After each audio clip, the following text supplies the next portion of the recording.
Hello and welcome to Dogs with Torches. In this episode, we are joined with Dr. Jared Goff to discuss the theology of the great scholastic Franciscan theologian Bonaventure.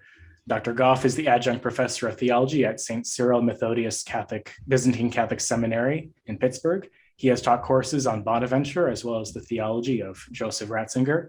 He has written extensively on both the theology of St. Bonaventure and Duns Scotus and has published a monograph on Bonaventure's work titled Caritas and Primo, a study of Bonaventure's disputed questions on the mystery of the Trinity. Dr. Goff, it is an absolute pleasure. Thank you so much for joining with us today. Well, thank you. Thank you for inviting me. So I figured we could just dive right into it. Who is Bonaventure, and why is he so important to the study of medieval philosophy and to the study of theology? Well, the short version, I suppose, would be that Bonaventure was born either in 1217 or 1221. Modern scholarship puts him at 1221 more likely. He was born in Balneoregio and at a young age became involved through his mother, especially with the Franciscan order. His family had a strong devotion to St. Francis. And according to the lore, his mother actually prayed to St. Francis when Bonaventure was ill as a young child. And through the Seraphic Father's intercession, Bonaventure was healed. And then I think the family was closely aligned with the activities of the Franciscans in their hometown. When Bonaventure was older, though, it appears that his father was a medical doctor or a physician, and he was going to head that direction at some point. And you can see medical terminology creeping or coming through in a lot of his writings. And it appears that maybe he was on that course. He came to the University of Paris actually as a secular student, not as a religious student, and completed his Master of Arts actually before he entered the order. And then subsequent to that, he did enter the Franciscans and studied under Alexander of Hales, along with many other major figures like John La Rochelle and other figures, and earned his, he became a Master of Theology in 1254, and really quickly became one of the leading lights in the order. I think Alexander of Hales said something to the effect that it seems as though Adam never sinned in Bonaventure. And of course, Bonaventure had a very high regard for Alexander of Hales too. Alexander was an English theological master who late in life joined the Franciscans. He was initially a secular master.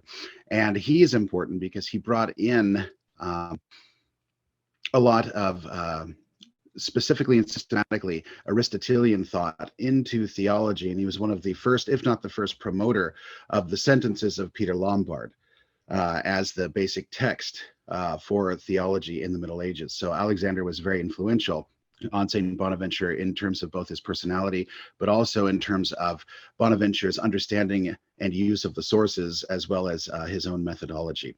Bonaventure, though, subsequently to becoming a master, and there's a kind of there's a disputed history, I suppose, about how both St. Bonaventure and St. Thomas eventually found their place in the amongst the masters at the University of Paris. And it does seem, though, and according to more recent scholarship, that Bonaventure incepted or took up his position as a Master of Theology at the University of Paris in 1254-55. And this was rather short-lived because in 1257, he was, and this goes back to the dispute over the date of Bonaventure's birth. Was he old enough? I think the minimum age was 40 years old to be Minister General of the Franciscan Order. And in 1257, he would have not quite been 40. But at 1217, he would have been.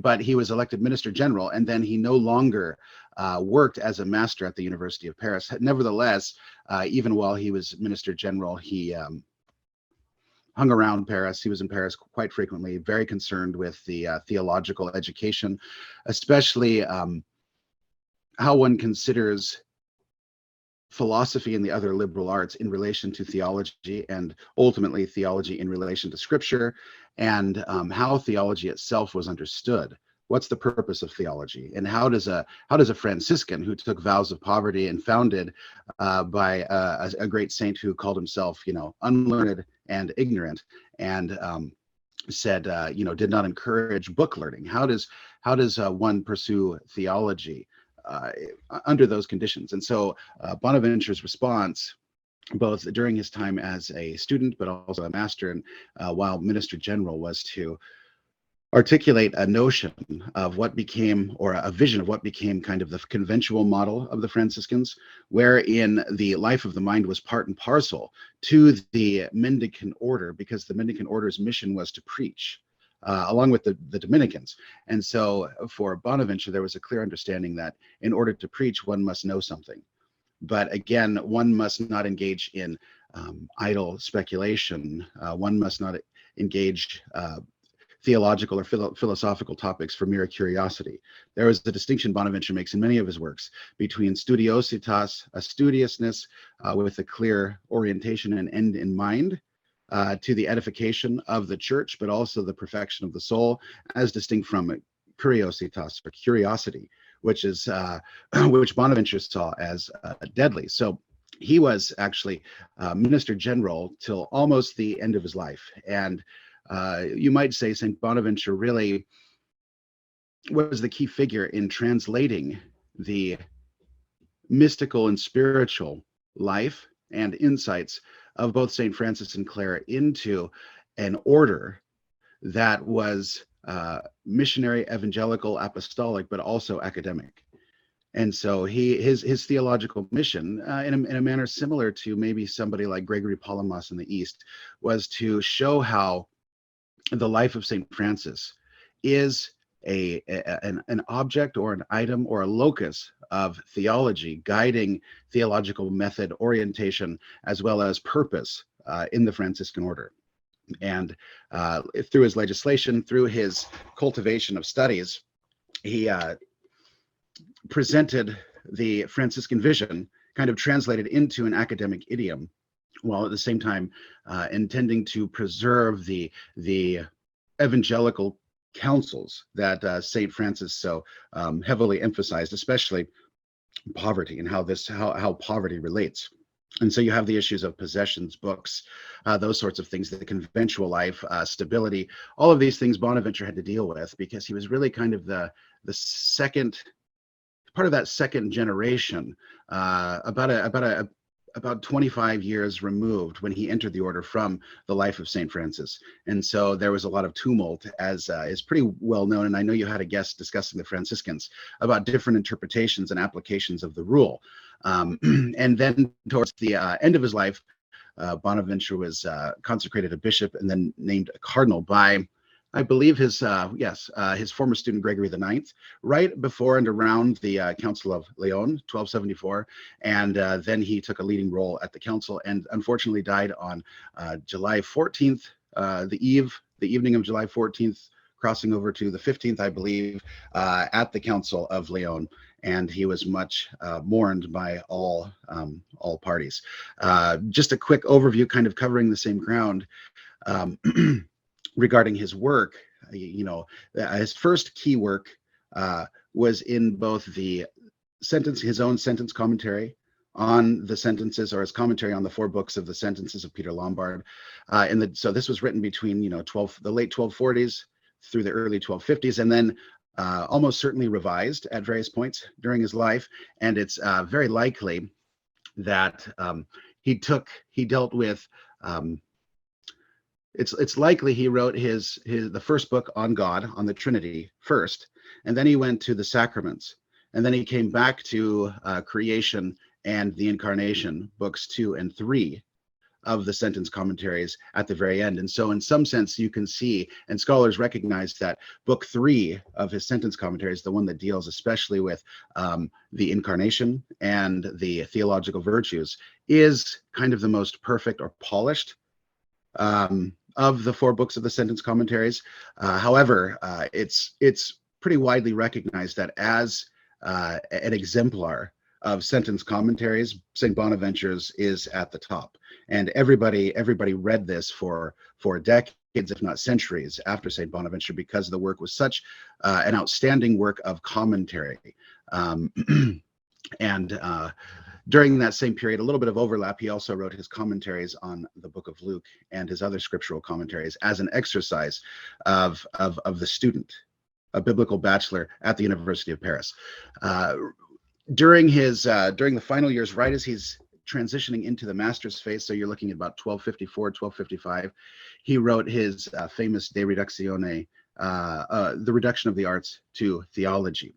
And that actually has been discovered recently to be kind of the resumptio, the second part of his inaugural sermon for his inception as a master at the University of Paris. The first part was recently discovered about 10 years ago by Joshua Benson.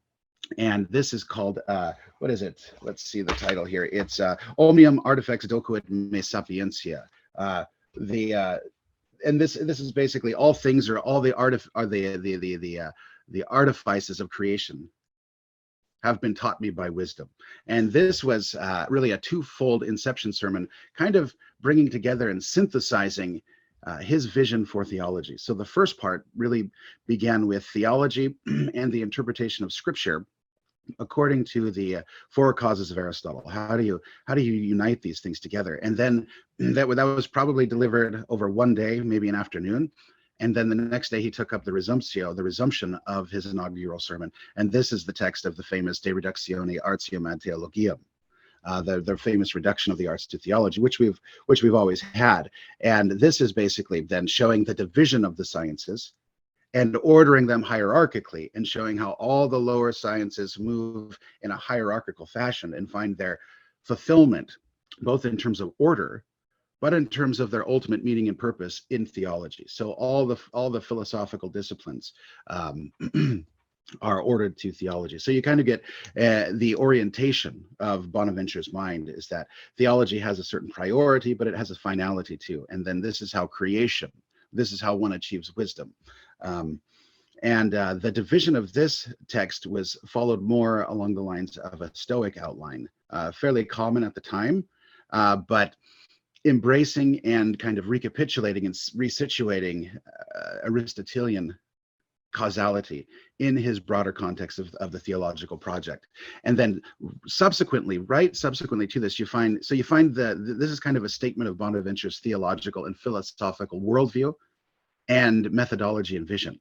And then right after this, maybe even at the same time he's delivering this inaugural sermon, he's already working on the famous disputed questions on the knowledge of Christ. And there's a certain kind of unity in this progression, because you have one has the disputed questions on the knowledge of Christ, and then shortly thereafter, probably 1255, he writes his outstanding disputed questions on the mystery of the Trinity. And then he follows up with, this is a little bit later down the road, probably 1256, his disputed questions on evangelical poverty.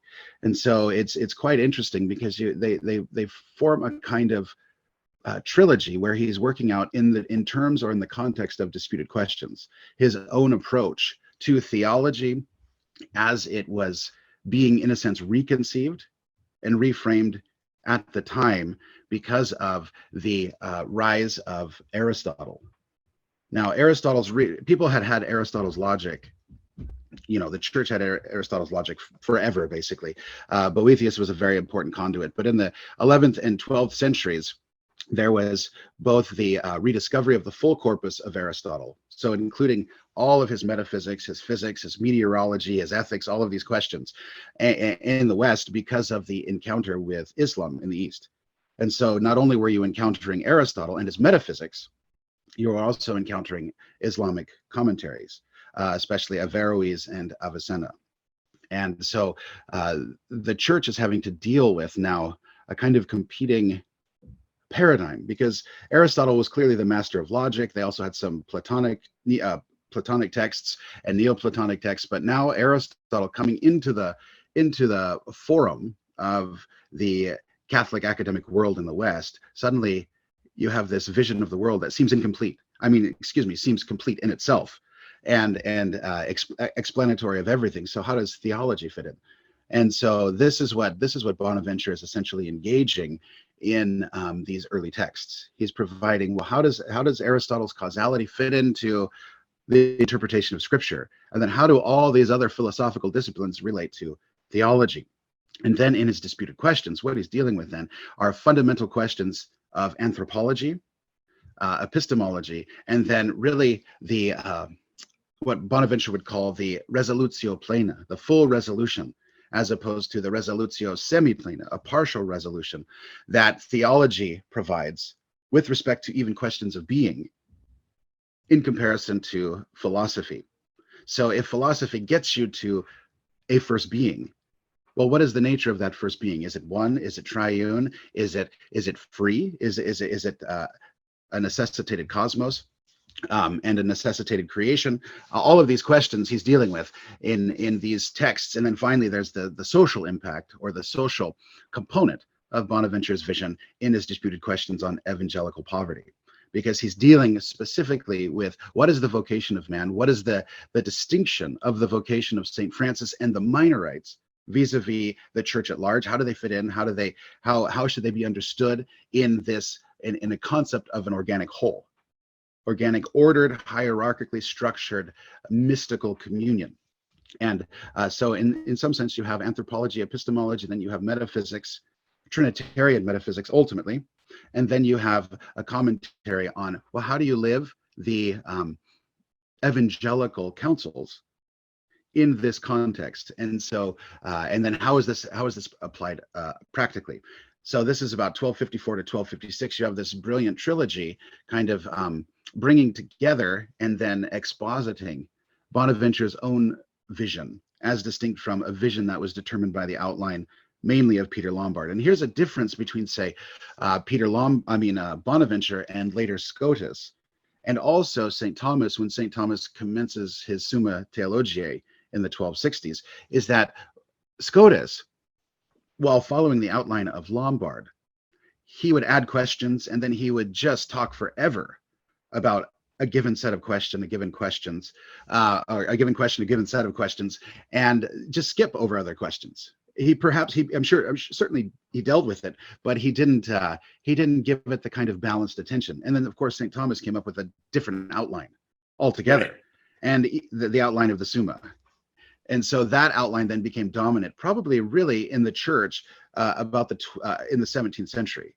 But up till that time, you had people still reading and commenting on the sentences of Lombard through that time. And then Franciscans, Jesuits also took over the outline of the Summa and then would argue ad mentem Scoti, or according to Suarez, or things like that. Right. But what Bonaventure did is, he was, in his sentence commentary, he was a very faithful student, and his goal was to always present the middle way without going off too far in one direction or another in terms of speculative questions and conclusions that weren't just kind of the via media. And so in that sense, there's a certain kind of balance in the sentence commentaries of Bonaventure that's distinct from later sentence commentaries with more of an agenda. But you find, in a sense, Bonaventure's agenda coming out in these early disputed questions and these early sermons. I could go on, but maybe just briefly. 1257, of course, he writes the Breviloquium, and this is kind of his mini Summa. It's not really a Summa; it's more of like an expositional pastoral text for friars. So, when we need to talk about creation, here's something very concise that we can present, and it presents Bonaventure's own outline of how he sees theology fitting together, not opposed to Lombard, but clearly, I think, a tighter and more coherent and ordered presentation than what you find in the sentence commentaries. 1259, you have his famous, and I don't know, maybe unsurpassed work of spiritual theology, or really a presentation of the intrinsic journey into which man is thrown in relation to God, and this perfection of the soul, the itinerarium mentis in Deum, or the journey of the mind into God. And at the same time, shortly after, he's writing his famous Triple Way, which is a commentary on the way in which the three aspects, he doesn't call them stages, he calls them, he views them more as aspects of purification, illumination, and perfection or union. Clearly, this is related. This is a Trinitarian structure, and all of these things are in existing one another and interacting. But there's a certain point of emphasis, and yet as well a certain order in which these processes are usually undertaken. And that's kind of a practical spiritual companion to the itinerarium. So if the itinerarium lays out the roadmap and how these things fit together, the AAA says this is how you actually do it. And so then in the 1260s, he wrote other works, especially dealing with the mendicant controversy. He wrote a second defense of the mendicants. He wrote the first disputed questions on evangelical perfection. Then he wrote another Apologia Pauperum, or the defense of the paupers, a confrere and contemporary of St. Thomas Aquinas. Then other works follow in the 1260s, like his Collations on the Ten Commandments, his Collations on the gifts of the Holy Spirit. And then in 1273, he commences on the massive Collations on the 6 days of creation, which he subtitled, or Illuminations of the Church. And so this is a fascinating account because he's really reading forwards and backwards according to his own typological, or what you could call semiotic, approach to theology, how the 6 days foreshadow not just creation, but really the history of the Old Testament in similar phases, or the Old Covenant, but the Old Covenant also in relation to the New Covenant. So he sees these as kind of telescoped, where he's able to look back in the 6 days and say, well, this is what is being put forward, but he's also arguing from the vantage point of where the church is now. And so out of these reflections, he develops his own kind of typological method of scriptural exegesis, and then his typological understanding of metaphysics in relation to providence and salvation history. And then, of course, through all this time, he's writing dozens and dozens, hundreds of sermons as well, and other pieces that have slipped my mind. But so 1274, then, right before the Council of Lyon, he's delivering these collations to the University of Paris, and then the council is called, and he takes his part in the councils. Subsequent, so that's kind of St. Bonaventure's life in a nutshell. Well, St. Bonaventure was a very important person. He was a bishop and a cardinal, uniquely amongst the great high scholastics, the theological greats. St. Bonaventure was also a bishop, so he had the fullness of orders. Interestingly, in terms of his own personal biography, he was a very important figure, both politically, but especially theologically in his own lifetime. And subsequent to his life, he, of course, was a very famous teacher, so he had students and disciples, both within and outside of the order. And interestingly, in terms of the immediate impact of St. Bonaventure, we can locate figures like John Peckham, who later became Archbishop of Canterbury, who was a disciple of St. Bonaventure and developed and followed St. Bonaventure's line of thought. Also, who's the figure? Matthew of Aquisparta, who was a disciple, maybe one of the greatest speculative or theologically literate disciples. He became a theologian of the papal household. He probably had something to do, very important in the pontificate of Boniface VIII. So subsequent to St. Bonaventure, his influence continued and was very strong. One might even argue it was dominant until probably the establishment of Scotus in the early 14th century, and people moved over towards dealing with Scotus in terms of speculative theology. And Bonaventure's speculative theology, while not ever jettisoned, and it wasn't really even minimized, I think there was a general perception that on certain questions, Scotus clarified Bonaventure. There was a kind of recapitulation, presentation of Bonaventure's thought in a more, you might find this hard to, but streamlined conceptual and linguistic apparatus. So where Bonaventure was very florid and multiple senses in the same context. So he was, or had metaphorical or symbolic terms to describe certain realities. You might even say divine illumination. Well, that carries with it certain ambiguity. It's kind of a metaphorical expression, but of course it's very rooted in the tradition, biblical. So this is why Bonaventure used it, and there's something beautiful about that language. But once you get through Henry of Ghent and Henry of Ghent's understanding of divine illumination, which is not St. Bonaventure's, Scotus then came to see that perhaps this language isn't as effective in communicating the same Augustinian idea. And so this is where Scotus develops the univocal concept of being, essentially functioning as St. Bonaventure's notion of divine illumination. Now, of course, the ideas are not identical. Bonaventure actually says a little more than Scotus in many places, although one could argue that later in life, Scotus came pretty close to Bonaventure in terms of what do we mean by being in terms of its first encounter by the finite. It sounds an awful lot like Bonaventure at the end of his life. But I think Scotus is going through a process of refining, both for the sake of clarity, but also because he's dealing with theological and philosophical errors that Bonaventure was not dealing with. And so in some sense, you see a linguistic shift towards sotistic articulations of the same ideas, but without really a rejection, because with the Franciscans, you might say there was a certain, so Scotus was not read to the exclusion of Bonaventure and vice versa, normally on, and this is fairly consistent throughout the Franciscan tradition. It is very interesting to hear about the reception that Bonaventure has posthumously among the later Franciscans.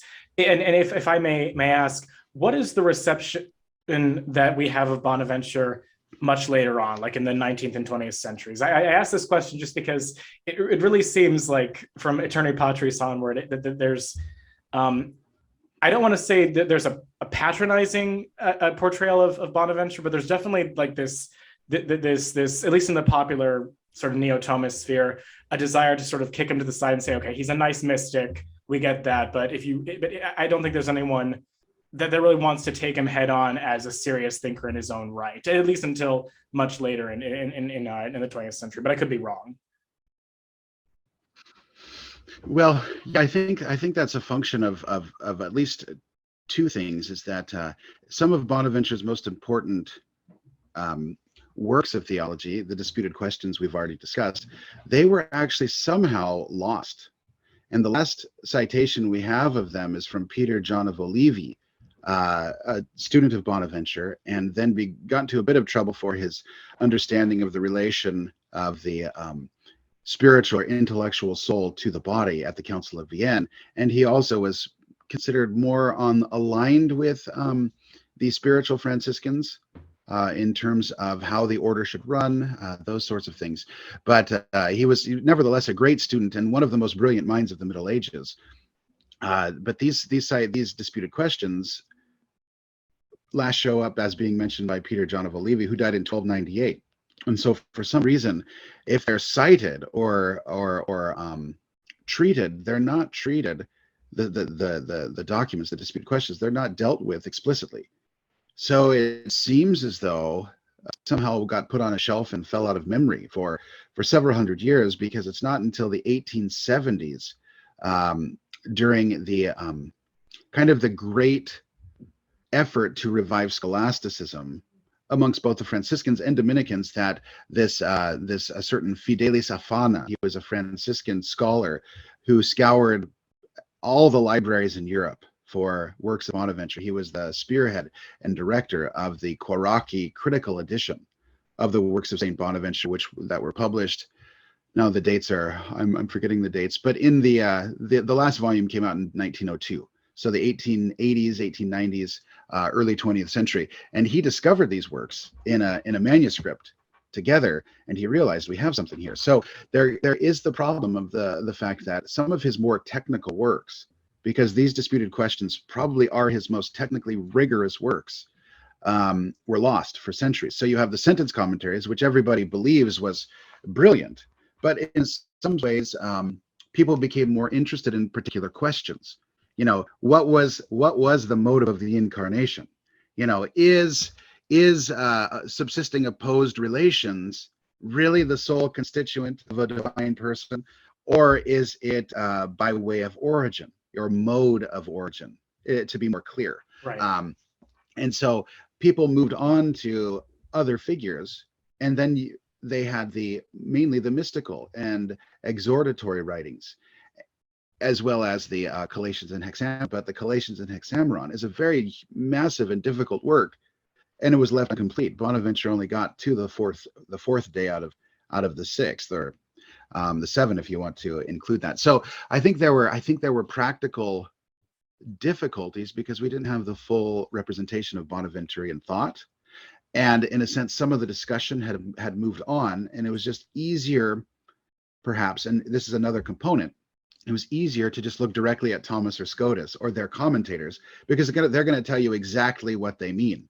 Whereas Bonaventure, in his mystical writings, like the Itinerarium, he is presupposing a great deal of knowledge of the theological, biblical, and philosophical traditions. So if you pick up that text and just read it, you'll get a lot out of it. But you might come away with some really sideways ideas, at least in terms of Bonaventure's own thought. And so there's a great deal of reconstruction and understanding that if Bonaventure's saying this, and Bonaventure is presuming his readers aren't idiots, and presuming Bonaventure isn't, he must be presupposing this. Right.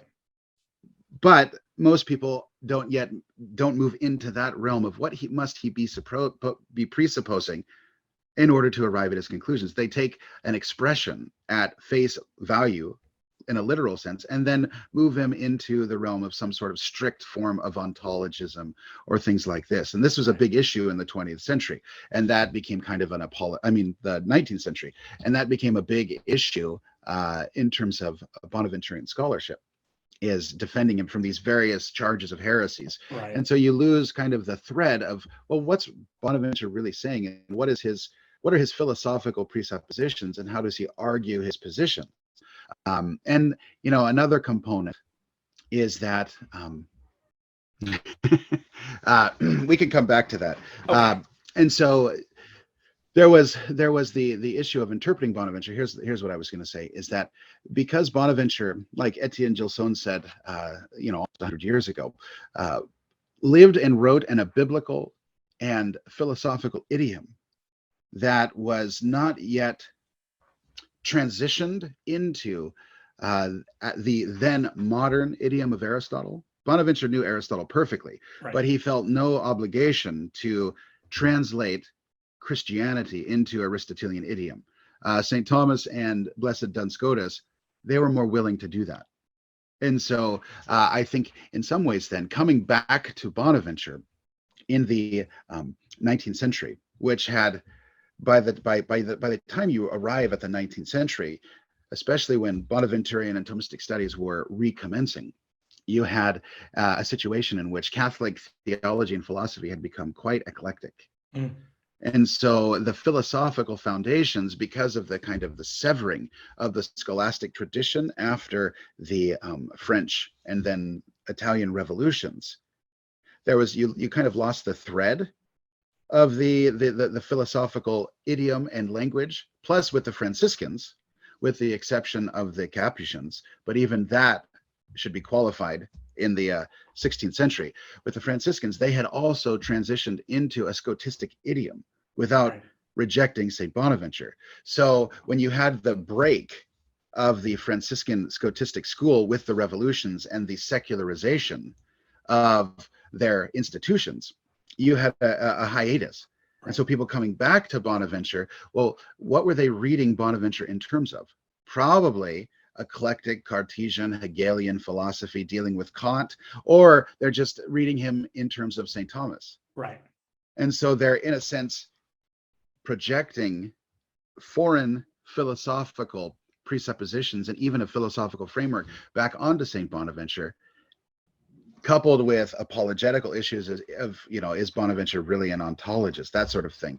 Right. And I think it hasn't been fully rectified in terms of, systematic engagements with St. Bonaventure, even to this day, by and large, because it's difficult to get into the mind of St. Bonaventure, because his mind was fully situated in a context that is 800 years old, but looking backwards, so to speak, to the fathers and to the scriptures. Right. And he didn't have the same kind of process of translation. There was more just a kind of process of osmotic subsumation or assimilation into the later Franciscan tradition. So if I may ask Dr. Goff, what would you say are Bonaventure's main intellectual influences? I asked this question just because a lot of sort of scholarship in the 20th century, a lot of the historiography has sort of portrayed Bonaventure as sort of like a reactionary, sort of anti-Aristotelian theologian. But I think that what a lot of recent scholarship and in your work has done as well is that Bonaventure is very, he knows Aristotle very, very well, and he's willing to incorporate a lot of Aristotelian ideas into his thought. I mean, he kind of has to, because I'm trying to think what the date was. I think it was like 1255.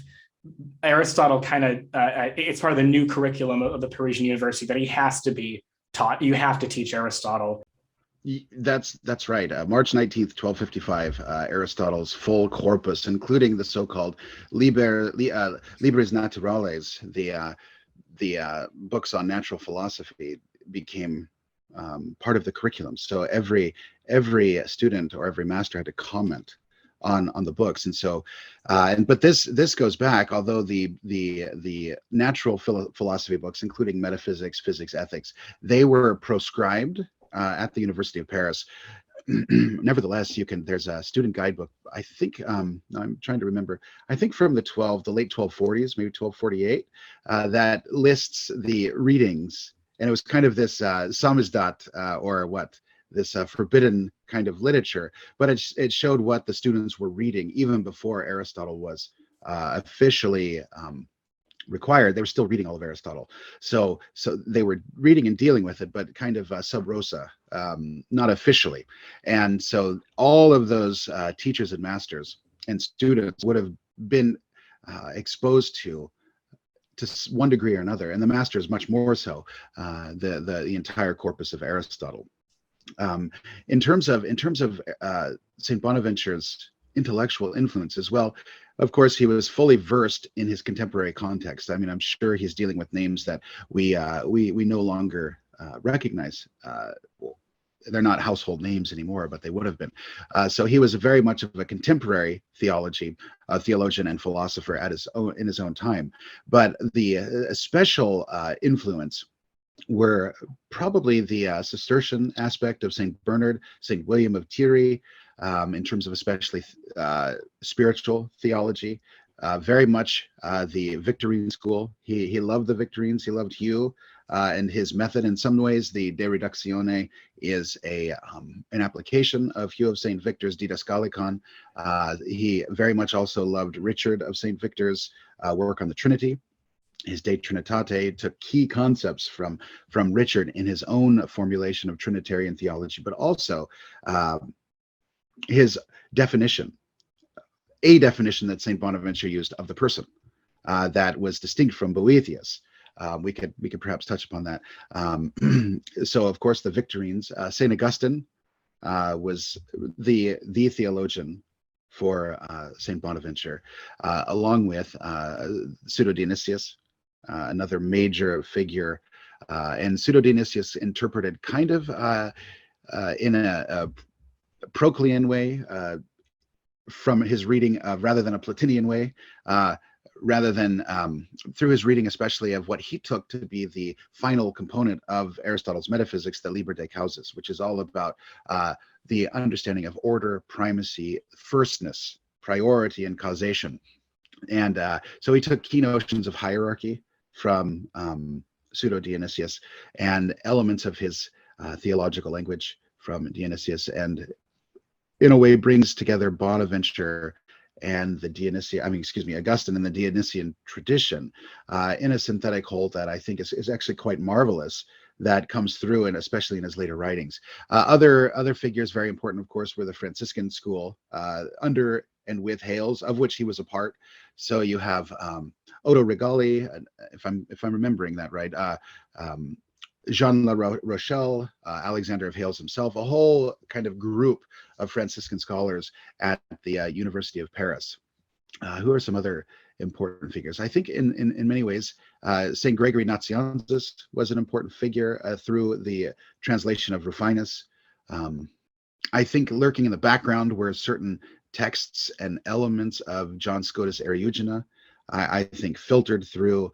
I think in some ways he gets his Dionysian and aspects of his exposure to Greek patristic theological thought through Eriugena. But remember, Eriugena, I think, had been twice condemned, and so it was a dangerous thing to cite such people in the open. And Bonaventure would have had clear differences, but certain key elements of Bonaventure's thought, especially divine ideas, these aspects come through, I think, a kind of Eriugean filtration, as well as his awareness of Dionysius, both through the Victorines, but also through probably Eriugena, as you might say, or Eriugena.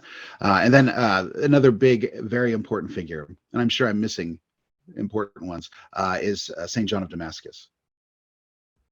St. John of Damascus is kind of the exemplar Eastern theologian for him. And so a lot of the bulk of his knowledge of the East comes through St. John Damascene. So those are some of the key figures. And of course, Aristotle. Right. Avicenna, those figures. He cites all these figures in his texts. I see. One interesting bit of historical trivia is St. Bonaventure. I may have mentioned this. He was the only I may have mentioned this, but he was the only master of theology. He was the only master of arts of the University of Paris, as the University of Paris, amongst the great scholastic theologians. So he became a master at Paris as a secular student, and then St. Thomas and both Scotus had their education in the arts in the internal studium of their respective orders. So Bonaventure was kind of the big man, because he had the real degree. Interesting. No, joking. And so in some sense, his education at the time was second to none. Okay. All right. Well, I figured maybe we could just try to dive right into Bonaventure's theology. And I figured maybe we could start off with Bonaventure's Trinitarian theology.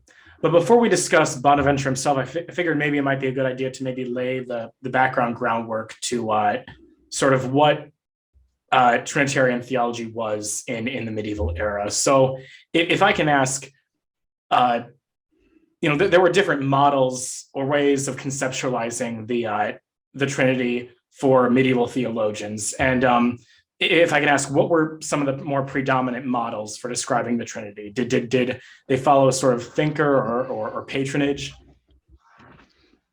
Well, that's an interesting question you raise, because especially through the work of the big 2-volume work on the history of the Trinity at Paris, by Russell Friedman. I think it's what was it called? Intellectual Tradition at Paris, something like that.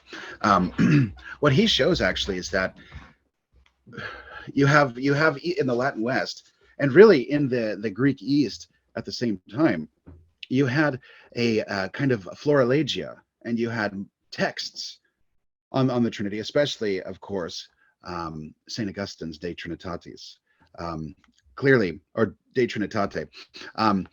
Clearly, that was the leading text, and in certain aspects of Boethius come through. Richard of St. Victor is very important, but you didn't really have at that time models of the Trinity. So meaning there's a distinction. There was clearly doctrinal and dogmatic positions staked out and claimed in the East and West. Since we're talking about the West, we'll concentrate there. There were discussions on particular topics. There were polemical works written. There were treatises even written. But it seems as though even after Lateran IV, the idea of developing a coherent theological model of the Trinity really did not take off in earnest and with clarity until you get to the generation of Alexander, Bonaventure, Aquinas. And so really, Bonaventure and Aquinas are the first two great presenters of Trinitarian models. Now, clearly, there was a lot of Trinitarian theology written, very deep insights into the Trinity, Augustine being paramount, and the Cappadocians, and through the Damascene.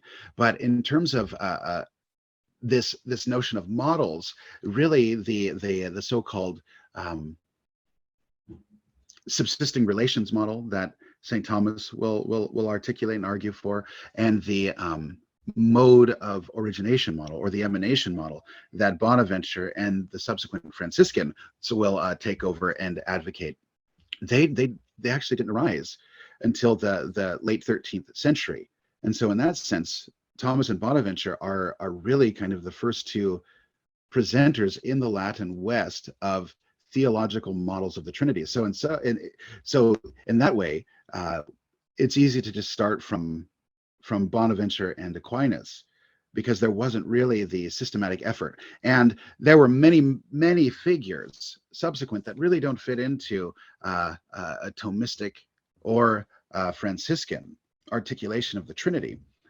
And they were quite interesting and profound, but nevertheless, neither of them were able to gain traction enough and become deeply rooted enough that they're still used and employed by theologians as viable explanations of what the faith presents. And so in that respect, Bonaventure and Aquinas were seminal figures in terms of Trinitarian modeling and Trinitarian theology. Right. Well, if I can maybe then follow up, how would you say these two models, the opposed subsistent relations and then the emanationist account, what would you say are maybe the main differences between these two models? Well, I think I suppose a pithy question is, how do you explain the person of the Father? Okay. Does the Father generate because he's Father, or is he Father because he generates?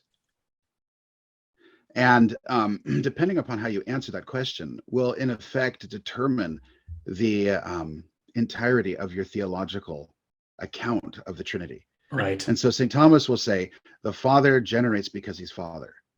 And so from that, there already is a recognition of the necessity for the Father to have some sort of constitution, but that constitution is already in relation to an opposed distinct termination.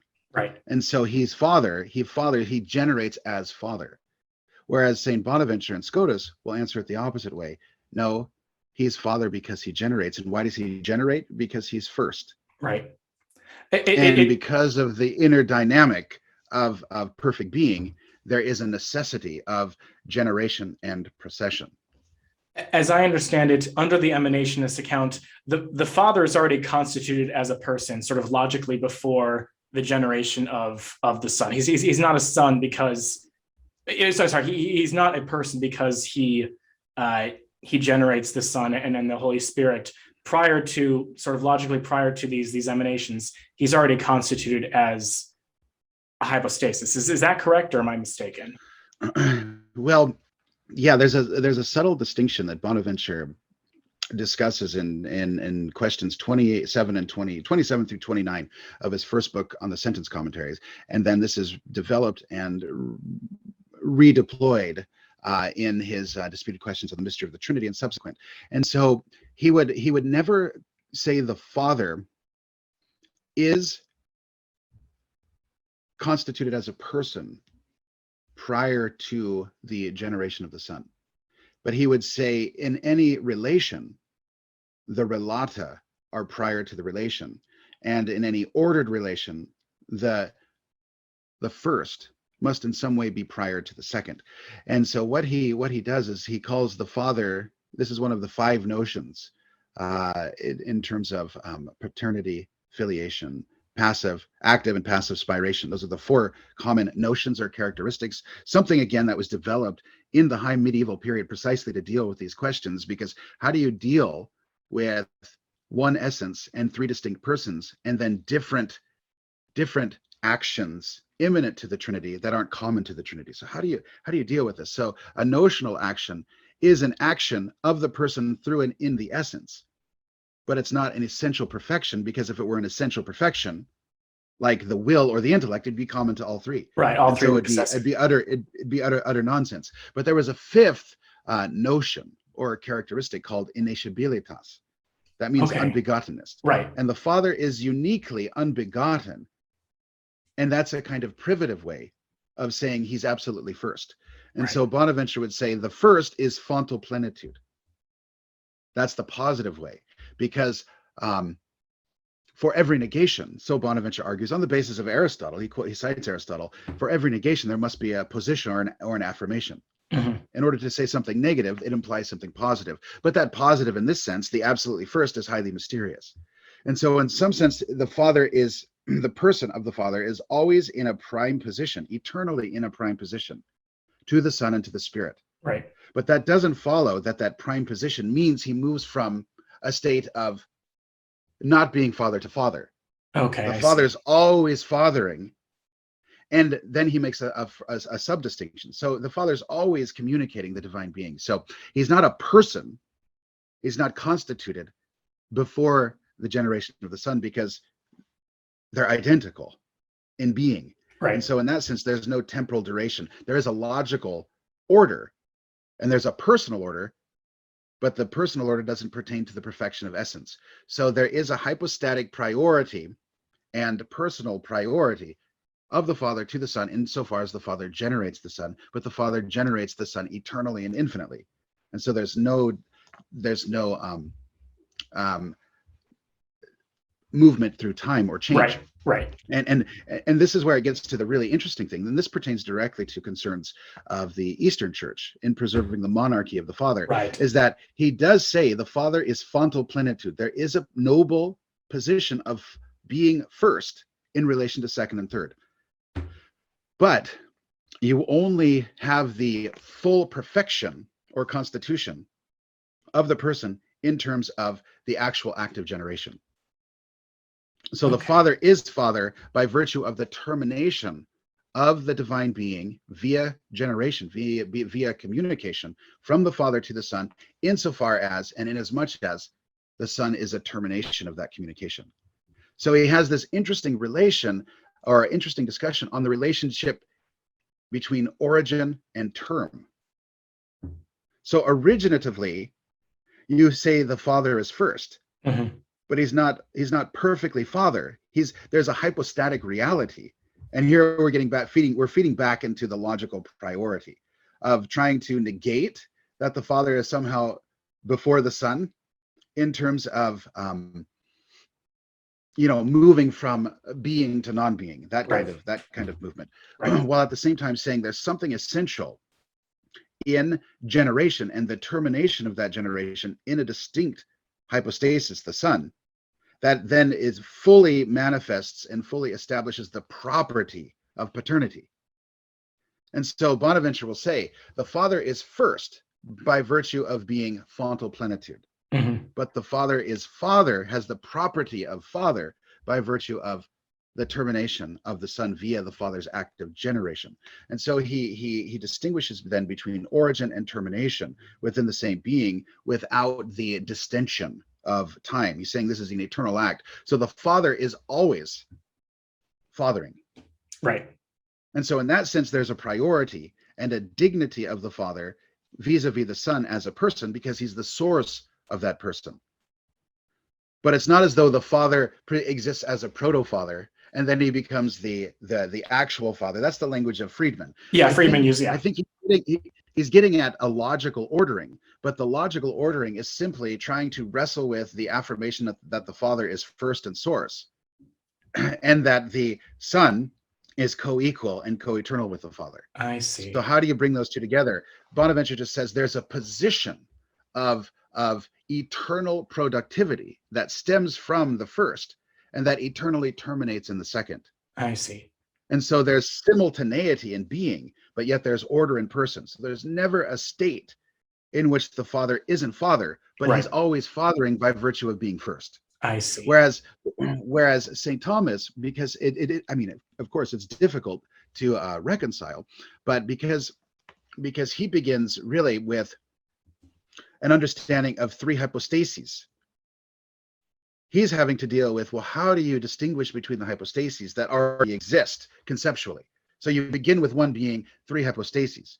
And so then you say, well, if there is a Father, this must be first. But he's always Father, because he generates because he's Father. But being Father, and with the common assumption of the three hypostases, then you're having to explain their difference through opposed relations. So it's not an emanational thing. You kind of begin with three hypostases, and then you explain their order through, or their distinction through order and opposed relation. Whereas St. Bonaventure can just simply say, no, the Father is first relative to the Son and the Spirit, and it's via his originating action according to intellect or according to will that these two hypostases terminate in distinct persons. Now, this is an interesting thing, because St. Bonaventure, in his Disputed Questions on the Mystery of the Trinity, he said persons can be distinguished in three ways: by a quality alone, by an origin and a quality, and by origin alone. And by quality alone, he would say, well, the angels are distinguished by this, by a certain characteristic. By quality and origin, he would say human persons are distinguished this way, because they have distinct qualities and they have origination from one another. And then he would say by origin alone is unique to the Trinity. Interesting. And now, but the question isn't resolved in Bonaventure, so he will emphasize origin. Mm-hmm. So there's the cause and the caused, and this is a lot like the language of the Damascene and Gregory of Nyssa. Mm. You have the relationship between cause and caused, and so for Bonaventure it was never clear, even though he says that there are two modes of origination from the Father according to intellect and according to will, mm-hmm. and these modes are irreducibly distinct. And so in this way, there's something like the formal distinction at work. Oh, in Bonaventure before the name. Interesting. Bonaventure articulates a formal distinction in everything but the name, and he names it another distinction. He calls it another name. Interesting. And so, yeah, there's good work written on the roots of the formal distinction in Bonaventure and his disciples before Scotus ever wrote it. Now that's interesting. I always thought that like formal distinction or formal non-identity was like something that was coming out of nowhere in Scotus, that it didn't have any precedent. But it's interesting that it's already in Bonaventure. It shows up in Bonaventure, where all the conditions of a formal distinction are met. He just calls it a different name. It shows up in Bonaventure's student and commentary Peter Trabibus, and it shows up in Peter John of Olivi. Interesting. And Olivi is kind of a major bridge between Bonaventure and Scotus in terms of a lot of these very subtle, technical, philosophical, and theological connections. There's a great article on the origins of the formal distinction by Titus Jabot, written in 1950. It's about 70 pages. I can get you the title later. It's a Latin text, and I touch upon it in Caritas and Primo. Okay. Where what is the formal distinction? It's more than a name. Right. What are the conditions of the formal distinction? They say, well, all these conditions are met in Bonaventure. He just doesn't call it a formal distinction. He calls it a differentia minima or a differentia minor. Two forms of difference that are less than a differentia realis. Huh. And he says they're a parte rei, they're not constructed, they're not a virtual distinction, they're more robust, and they meet all the conditions of Scotus's formal distinction. But getting back to the issue of origin, right? Because if you say divine persons are constituted by origin, well, it's ambiguous, mm-hmm. because you also have another criterion or a means by which they could be distinguished, and that's according to mode of origin. Right. So the question then becomes, is the mode of origin sufficient in and of itself with perfect knowledge or adequate revealed knowledge to know that this mode of origin will terminate in a distinct person from this other, from the termination of this other mode of origin? And Bonaventure never answers that question.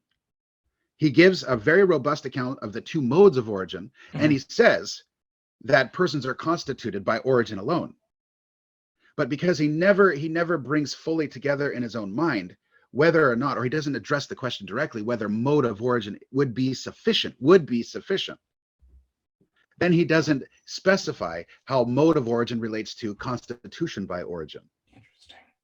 And so for St. Bonaventure, it's very clear that if you're talking about origin, for the Spirit to be distinct from the Son, and distinction is via origin, well, then what does that mean? Does it have to in some way originate through or from the Son in order for the Spirit to be distinct? And then you get into, it's only possible to have opposed relations because of origin. So he does place a priority of the constitutive aspect of the person on the basis of origin, but it's not clear whether or not the origin is origin from this person as cause to caused, or origin as mode of origin.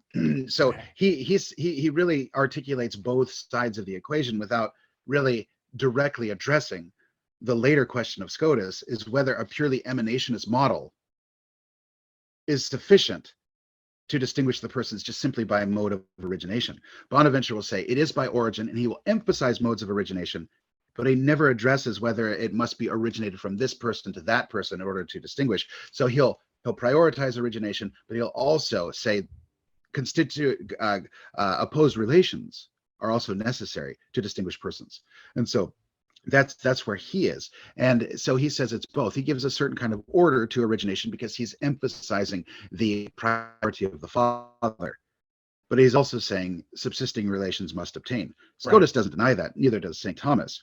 But in terms of the actual account, what's interesting is subsequent to St. Bonaventure, all of his major students, like Matthew of Aquisparta, John Peckham, they take up this question explicitly, the kind of the impossible counterfactual or the impossible hypothetical. And they say, if the Holy Spirit did not proceed from or through the Son, would you be able to distinguish the Son from the Spirit? Right.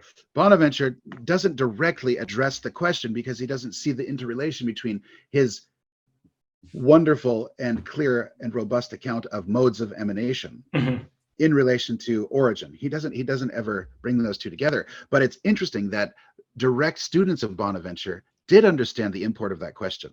Right. Before Scotus. And what's interesting is every single one of them that I've read of the major figures, they actually go with what Scotus will later articulate, is that in the event of the impossible counterfactual hypothetical, the Holy Spirit did not proceed through the Son. The Holy Spirit nevertheless would be distinct from the Son. And that's interesting because that sounds so sorry, go ahead. No, you go ahead, please. It sounds very, very similar to a lot of the Eastern Orthodox grievances with sort of your bread and butter Augustinian, opposed relations model, that opposed relations sort of necessitate the filioque clause, that you have to have the Spirit proceeding from the Father and the Son to distinguish the Spirit. But under Bonaventure's model, at least from what you've told me, it doesn't seem that that's necessarily the case. Hypothetically, counterfactually, that could never obtain. The Spirit could be a person if the Spirit didn't proceed from or through the Son. That's because of the nature of the two modes of perfect generation. Bonaventure admits this, and he's following Aristotle, is that the two perfect modes of generation are by intellect or by will. And in an infinite being, in an infinite act of intellect and will, they will terminate in a perfect infinite hypostasis or termination of this. And so that's robust in and of itself to admit of the personal termination. And when you have a personal termination, you automatically have personal distinction, even if there's not the order of origins from one person to the other, from say the Son to the Spirit, because the Spirit terminates in a person because it's an act of perfect communication, and because the Son terminates in a person because it's an act of perfect communication. That's sufficient to distinguish between the two persons. The question then becomes, well, how do you relate the two? And this brings us back to an interesting question, because the Bonaventurean tradition after Bonaventure does go with what Scotus will later say. But of course, Scotus, Bonaventure, and everybody else, and rightly so, affirm the filioque. Right. And this is where you get back to the robustness then of where you have the Thomistic, the Franciscan, you have the subsistent relations, you have the emanation model, Well, also, this brings us into the question of how do they receive Augustine? Okay. Because Augustine and his very robust psychological, or better, metaphysical analogy for the Trinity. Mhm. This is very important, because for the Franciscans, they thought something about the human mind was revelatory in a literal sense, not in a univocal sense, of course, but in a literal sense, revelatory of the inner life of God. Right. And the Trinity. So you have one mind, three powers, memory, intellect, and will, and a certain order and interrelation.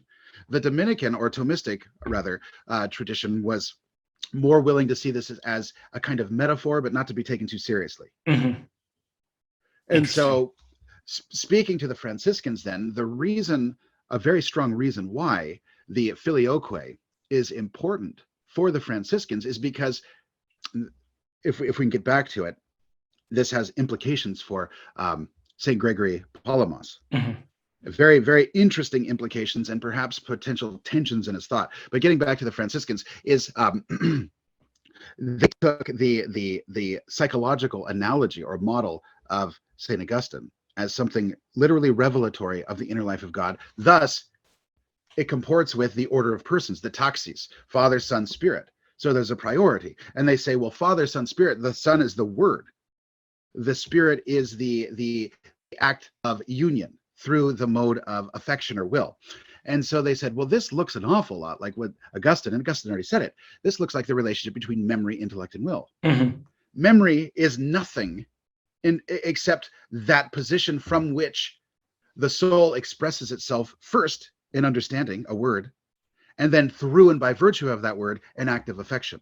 Mhm. And so Scotus takes up the same position, and he says, you know what perfect memory is? Perfect memory is having its perfect and adequate object present to itself, generated from this. So the memory is nothing apart from intellection, just like the Father is actually not, it's not a position except by virtue of which he generates, or except that he is fontal plenitude and eternally generating.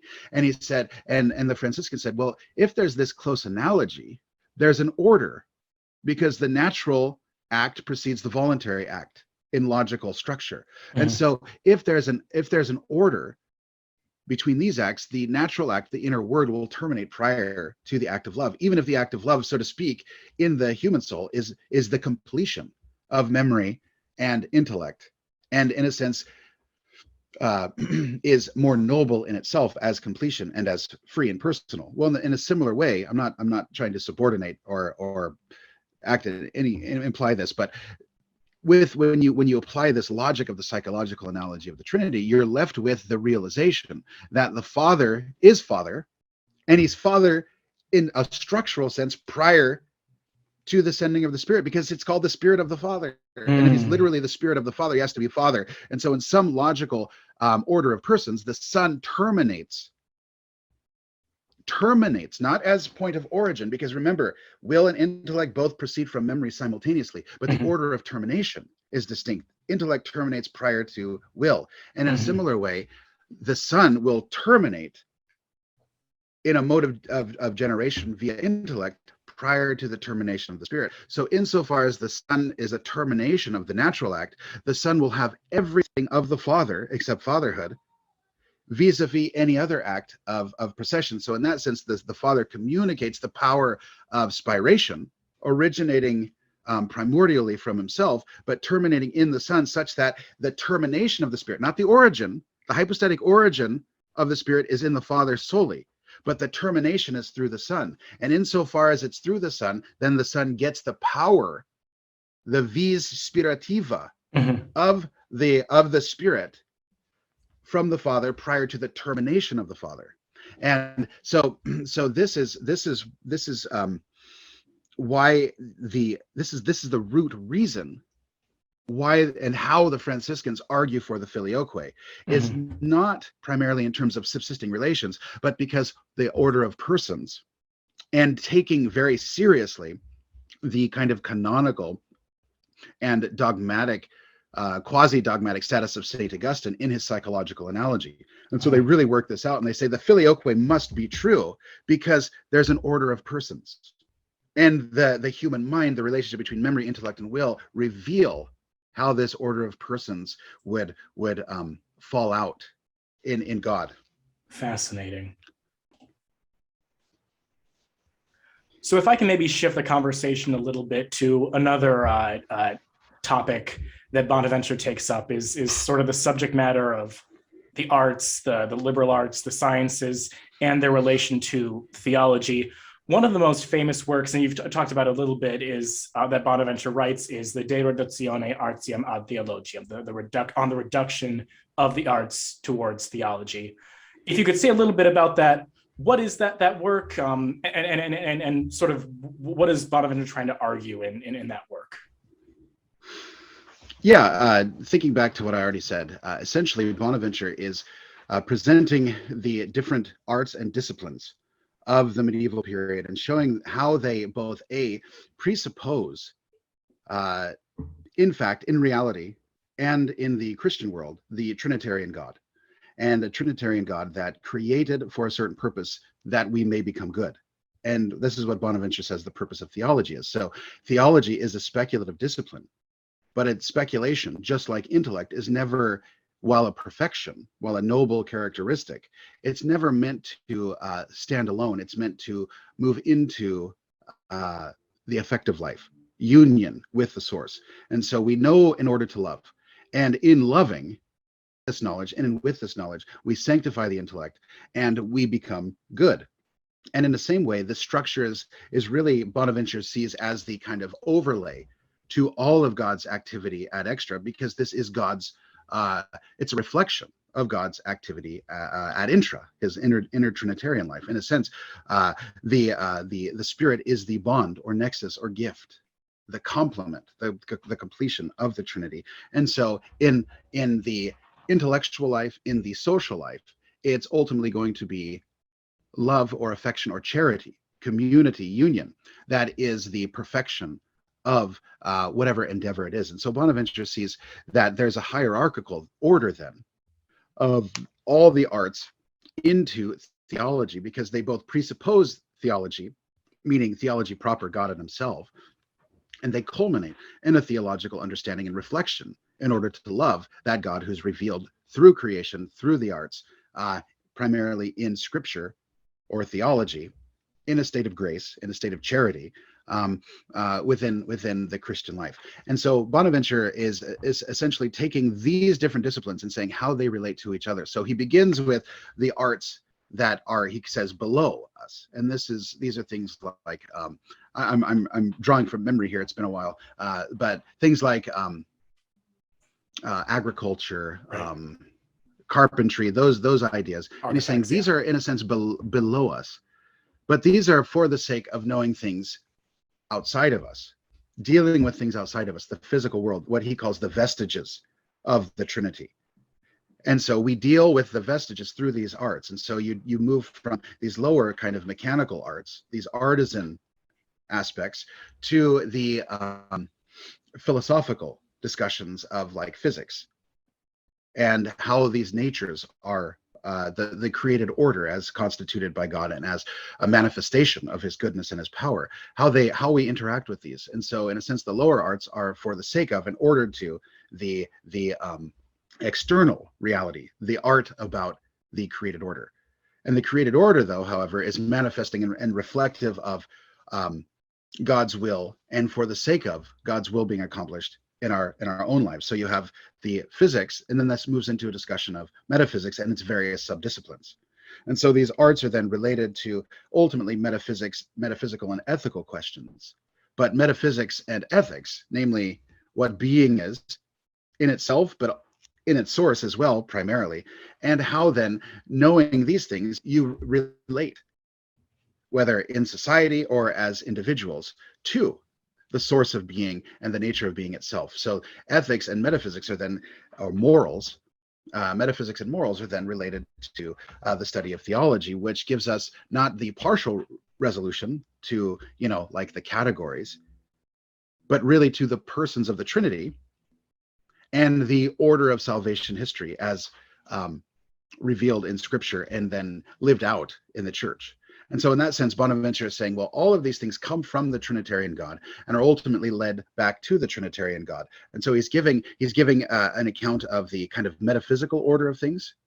He's giving an account of how the different subdisciplines that human beings undertake are related in order to each other. And then he's also giving an account of really the development of the mind, how the mind finds its culmination in reflecting on scripture in a state of charity, in a theological mode.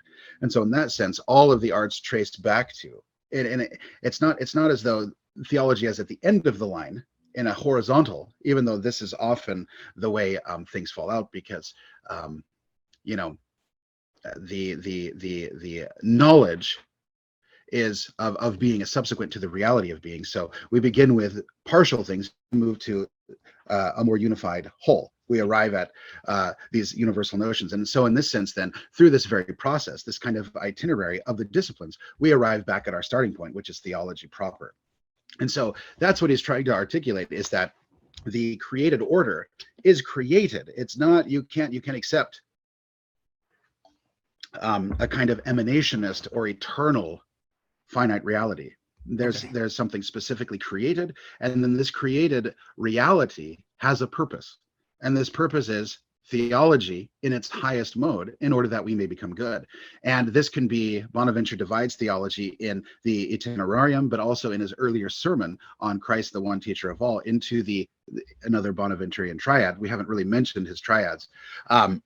Is symbolic theology, academic theology, or what he calls theology proper, and contemplative theology, what we might call mystical theology. And all of these things hang together, and everyone is called to be a mystic, and everyone is called to be a symbolic theologian. And everyone, to whatever extent he or she reflects upon these symbols, namely the creeds, but also the created natural order, he'll be a theologian in the proper sense. And so they're seen in a dynamic, interrelated whole, nevertheless with different aspects or emphases at different points.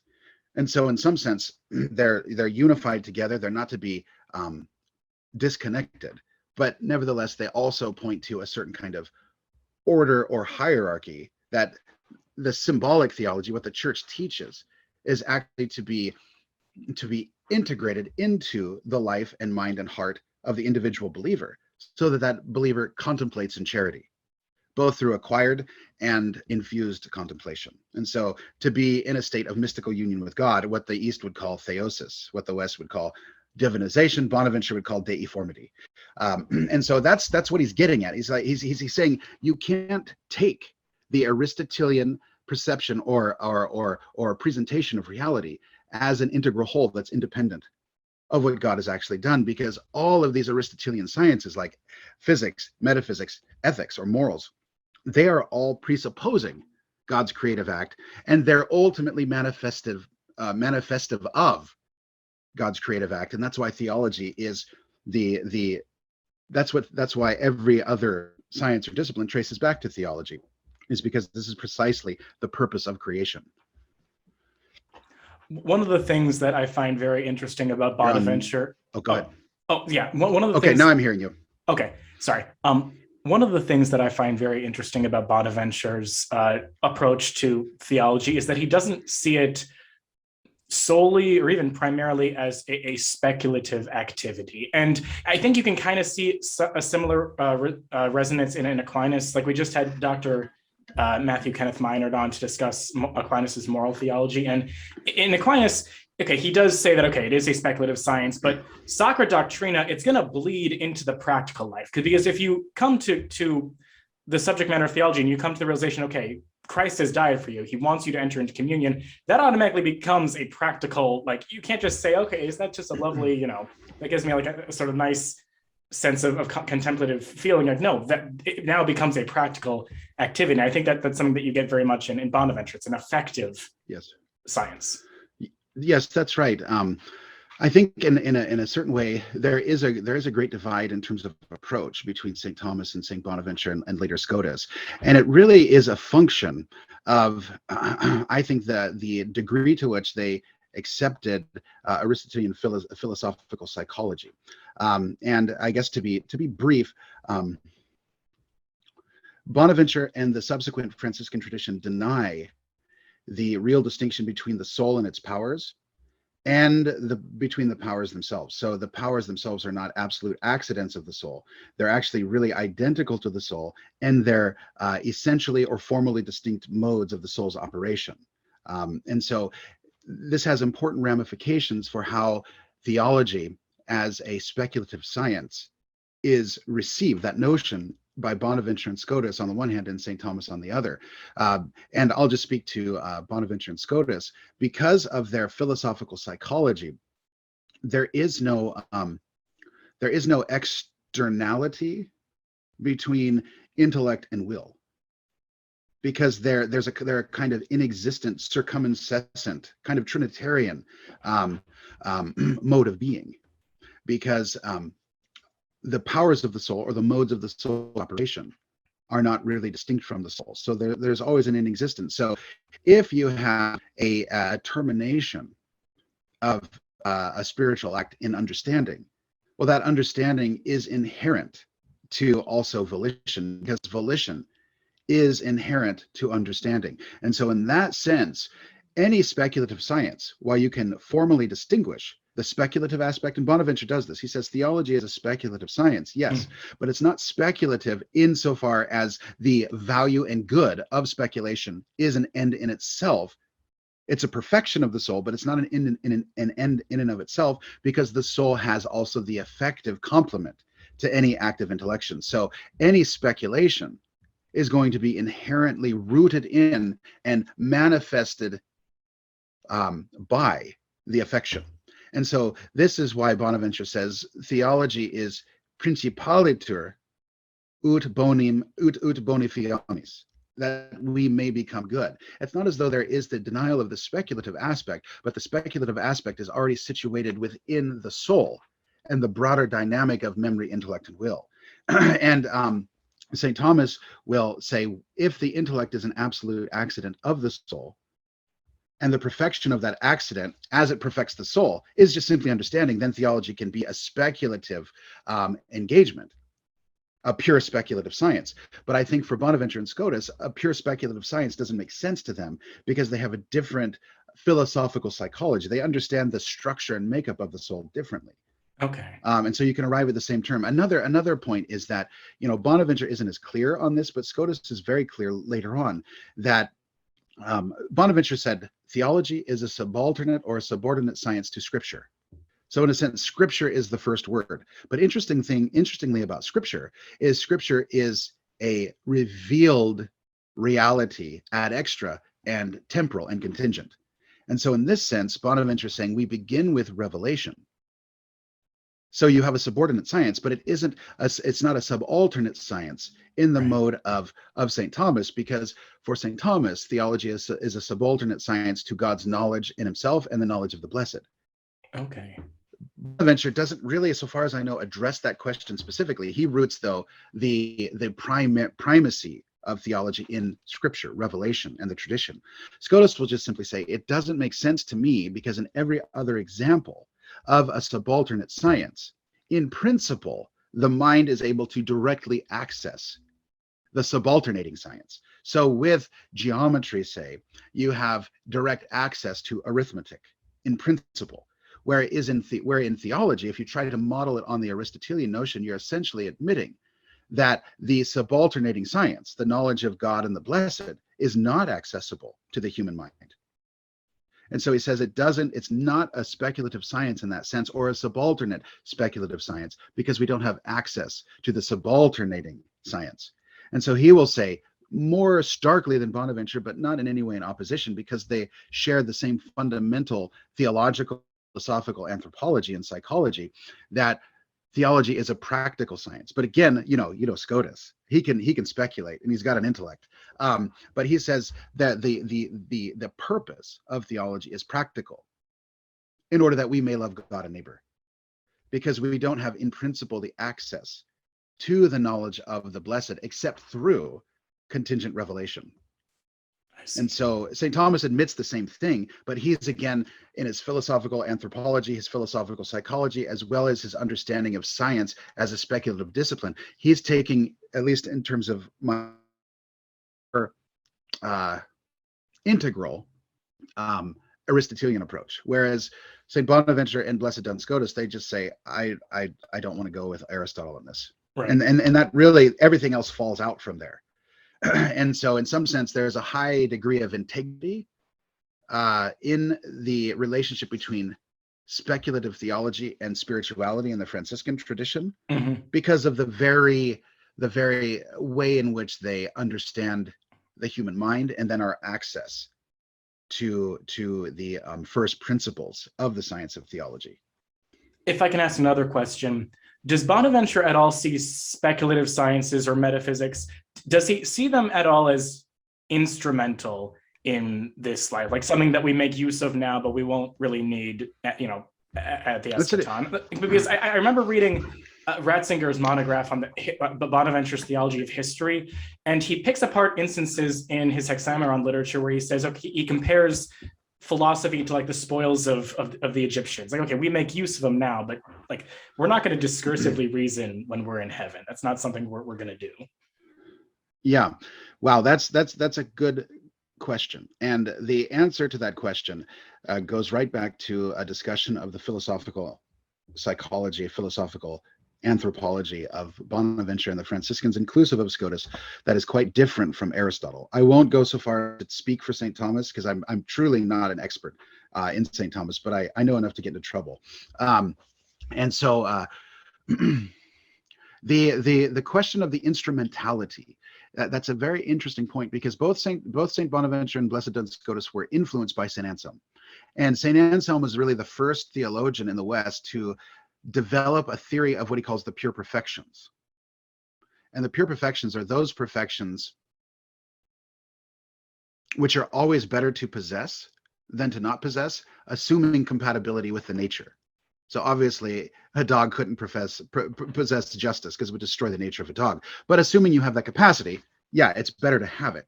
And in respect, every pure perfection that doesn't admit of, or that doesn't essentially include the notion of finitude or compositeness, this is something that is a good in itself. So you might say the knowledge of God is a pure perfection.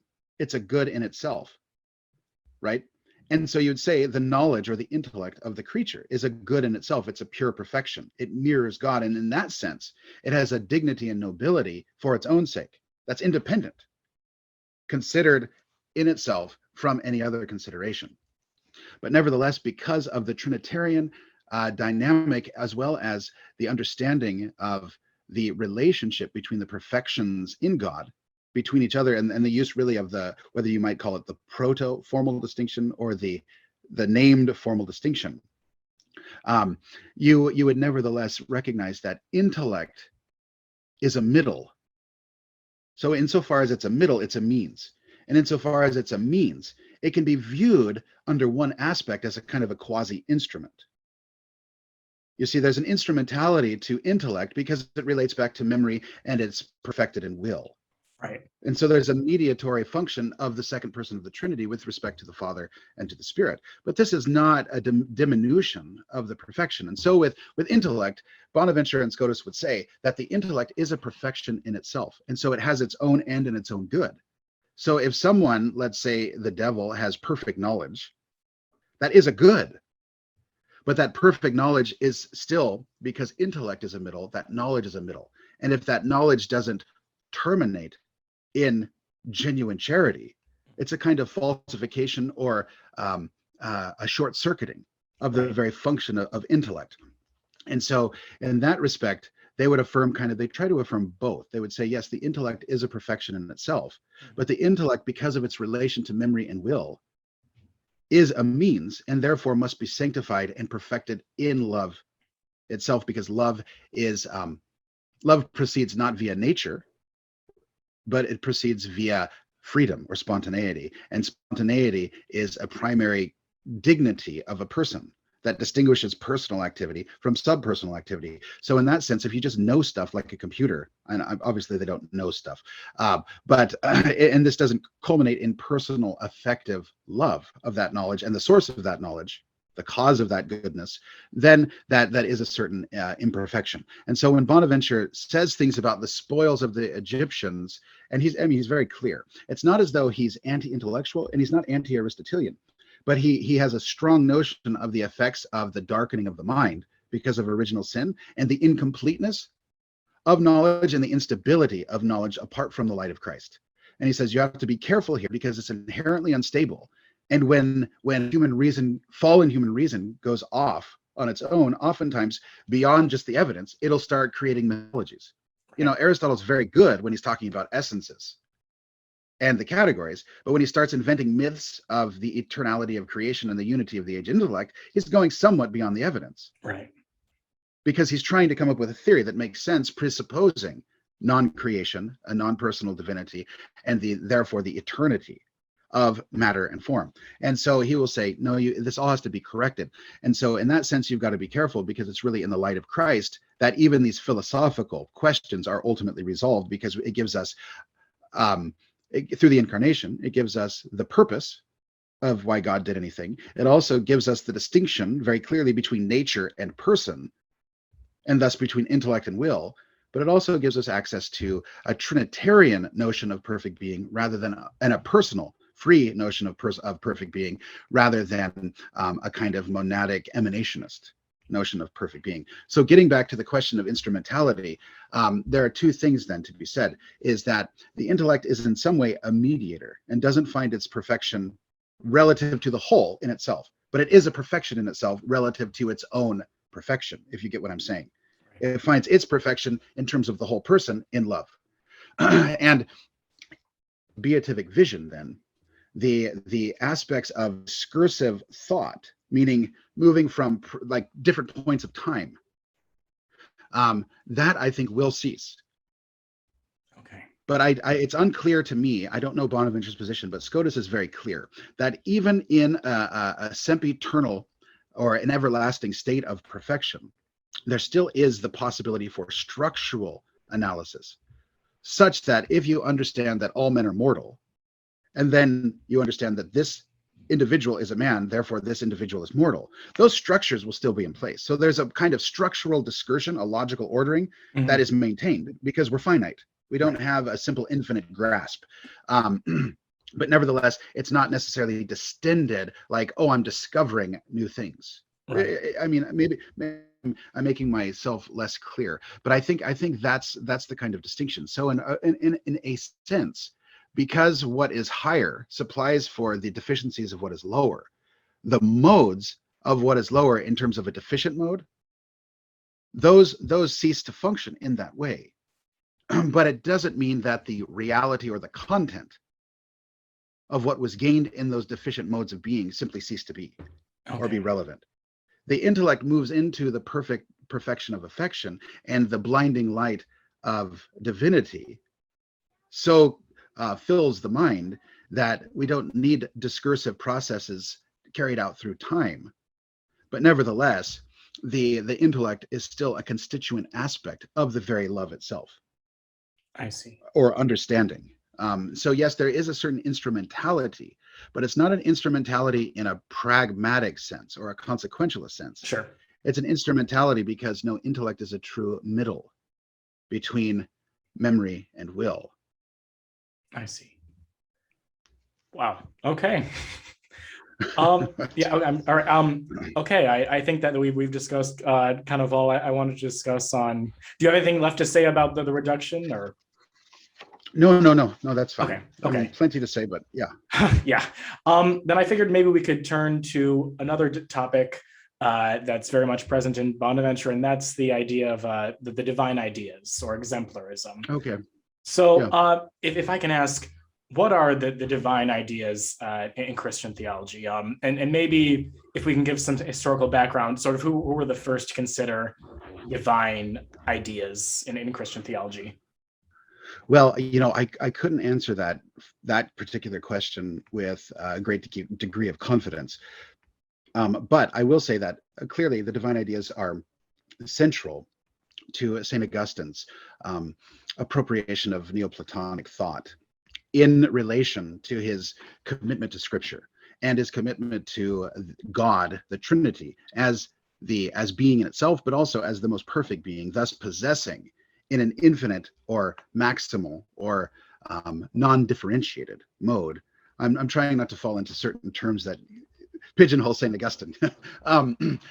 Every perfection that creation has in all of its degrees in various ways, whether actually, eminently, or virtually, and so the divine ideas were a way in which to explain the diversity of concepts that we experience in the created order in a unified way in God, such that God was an intelligent agent acting. And so there was a theory of divine ideas. Augustine was very clear about this. Also, you see similar things in the East with Saint Maximus the Confessor and his philosophy, theology of the Logi. And so they're an attempt to wrestle with the fact that God is a personal agent and he acts intelligently, both ad intra and ad extra.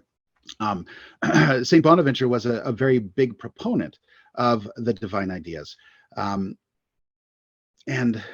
in certain ways, I think there are strong resonances, even though I know of no direct acquaintance with St. Maximus the Confessor.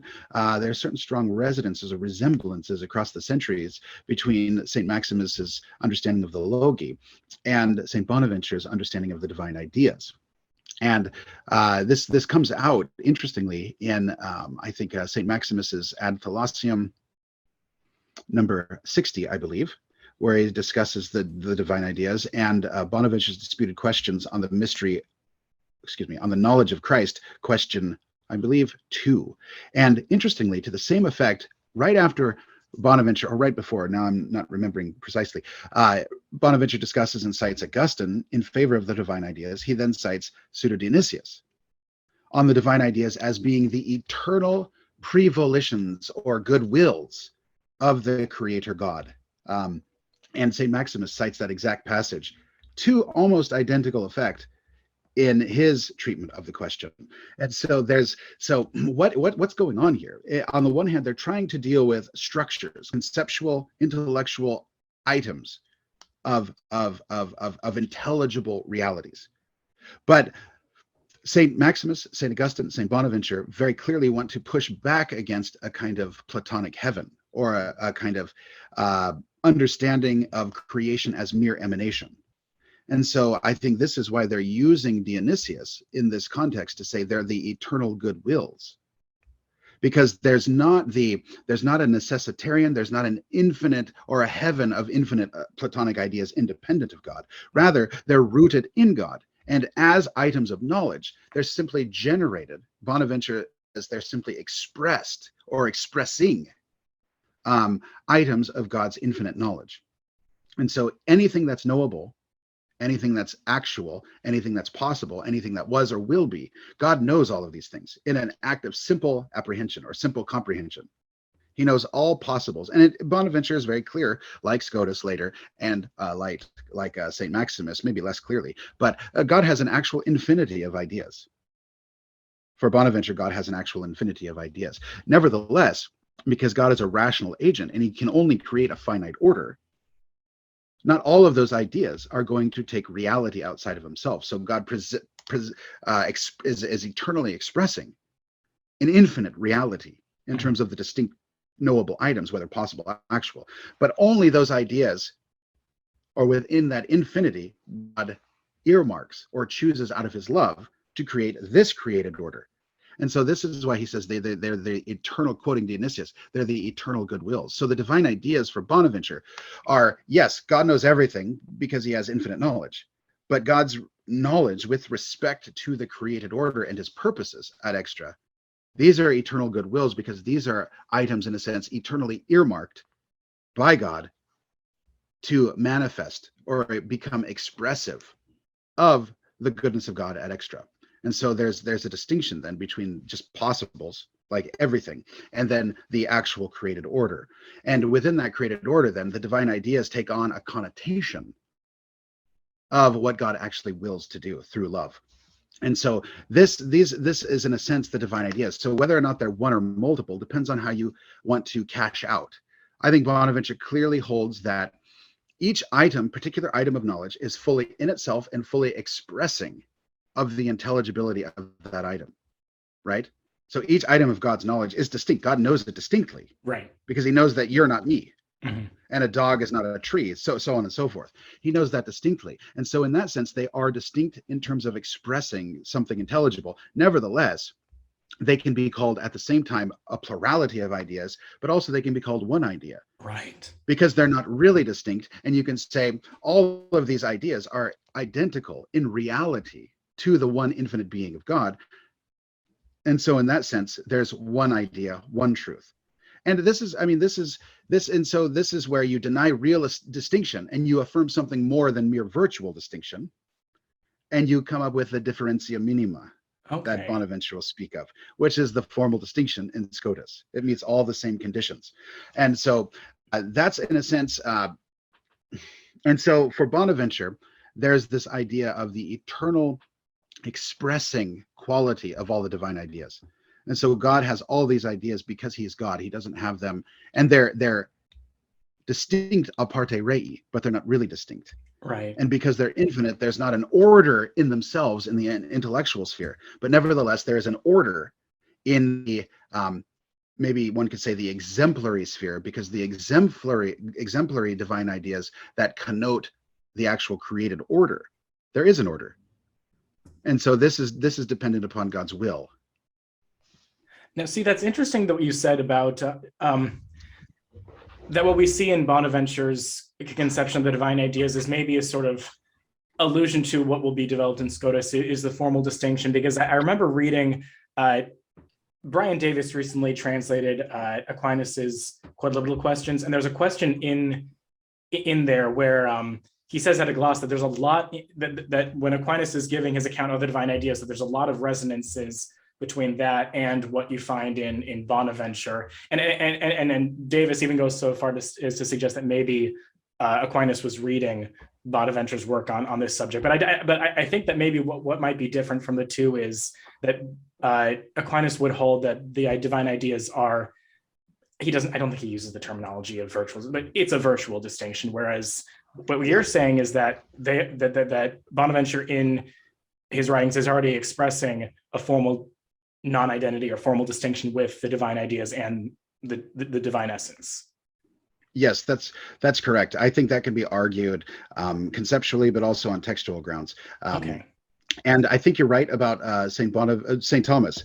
Timothy Noon, I have some class lectures from him, and he points out that one of the main targets of St. Thomas is Bonaventure, either in the second book of the Sentences, but perhaps even in the Disputed Questions on the Mystery of Christ, as he's arguing against this. And I know we're running short on time. Sure. Again, but a key difference here is, again, because of the conception of the unity of the divine being, Bonaventure is coming from a standpoint of divine simplicity, a kind of application of the analogical concept of being, and simplicity being simply a negation of dependence and composition. Now, Bonaventure affirms all that, but because he's kind of an emanationist or an expressive theologian, he's actually arriving at not a notion of simplicity that simply is a negation of composition or dependence. He's saying the divine being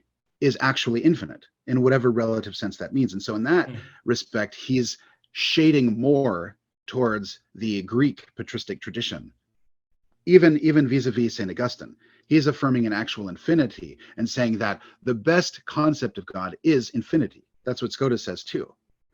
And whereas St. Thomas will say it's simplicity, non-composition. But if you hold to simplicity, non-composition, then the ideas, the breakup of the ideas will be a virtual distinction, because you're not going to have numerical difference in God. So there must be some way God acts, but the difference between the ideas will be a virtual distinction. Whereas with Bonaventure and Scotus, it's something more along the lines of a formal distinction. And this is because Bonaventure believes that in order to have an account of a rational agent who creates, he must have perfect knowledge.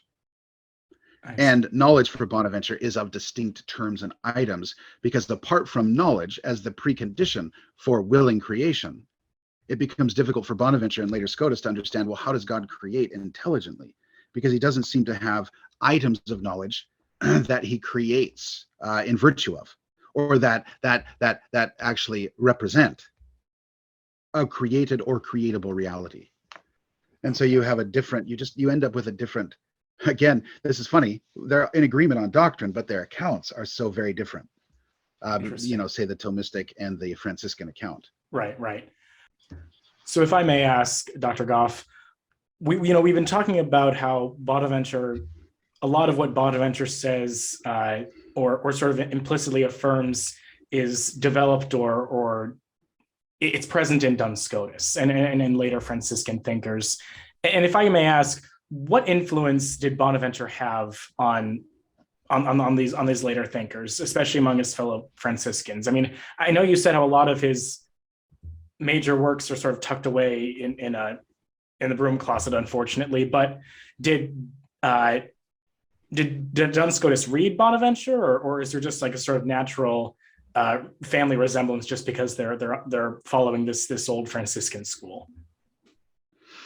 Well, yeah, that's a good question. I think to answer the latter question, I think it's a both end. Bonaventure, Scotus was clearly extremely familiar with and deferent to Bonaventure on many points.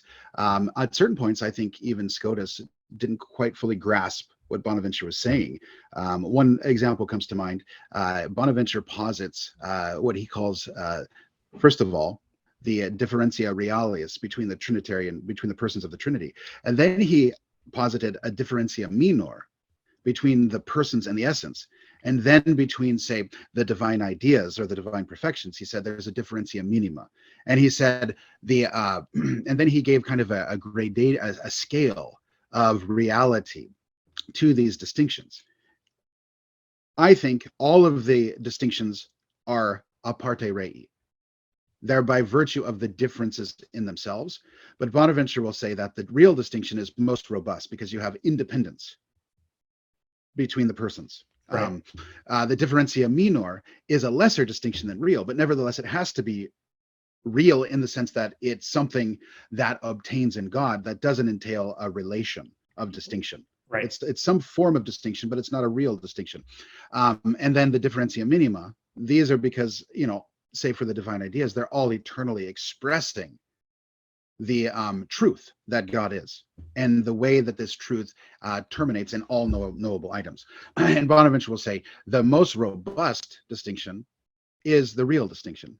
And the differentia minima, that's a lesser distinction. That's more on the part of our minds that we think of them as distinct than they are in themselves. They're not distinct like that.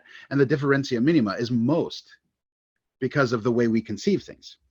And so we think of them as more distinct than they really are. But I don't think Bonaventure is denying that there's any distinction. I think the differentia minima and the differentia minor between like the divine ideas and the persons and the essence, I think Bonaventure is saying that they're objective in virtue of themselves, but they're not a real distinction. And we, because we think in terms of concepts abstracted and really distinct from one another, we will think of them all kind of in the idea of like physical separation or things. He's saying, don't think of it that way. And so I think that is a key component of the later Franciscan analysis that just simply becomes very helpfully called the formal distinction, as distinct as different too, from the real distinction and the merely virtual distinction.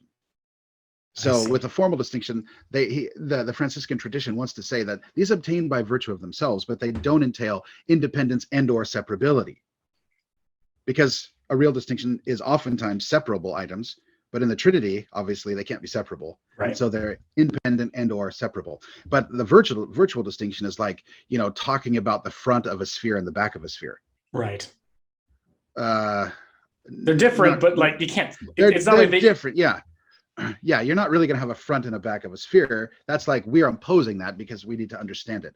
And right. So the formal distinction is more than that, but less than separability and independence. That is a key concept. I think the whole emanationist approach to the Trinity, Bonaventure has a huge influence on the subsequent tradition. And it's not just Bonaventure, it's Bonaventure through his disciples, through Scotus. and through Scotus's disciples, because even Scotus's disciples like Francis Meyrones, they go back. Scotus didn't really deal with Dionysius that much, but Francis Meyrones, a student of Scotus, he takes up the whole Dionysian thing again, and he filters Dionysius, reading him an awful lot like St. Bonaventure, through a kind of Scotistic idiom. And so there was really a great deal of continuity here. Those are some of the emphasis on infinity that becomes robust and fully articulated in Scotus. That's already in Bonaventure. The shift from the Boethian account of the person as an individual substance of a rational nature to the Ricardian account, Richard of St. Victor, of a person as an incommunicable existence of an intellectual nature. That is something that appears in Bonaventure. It may appear in Hales. It probably does. I don't know Hales as well. But this is something that becomes normative for the Franciscan tradition. It's not as though it's a denial of Boethius, but they say Boethius is ambiguous. And if you just think about that with respect to the Trinity, you'll arrive at the ambiguity pretty quick. Richard's definition is clear. That's a key aspect of it.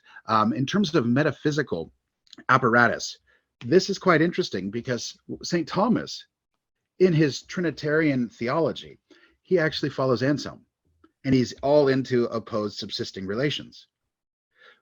And the Franciscans actually don't follow Anselm that way. Thomas is very Anselmian on that score. And you might make the case that Anselm is more Augustinian on this score, or that Anselm is doing his own gloss on Augustine. That's something that I'm not able to adjudicate.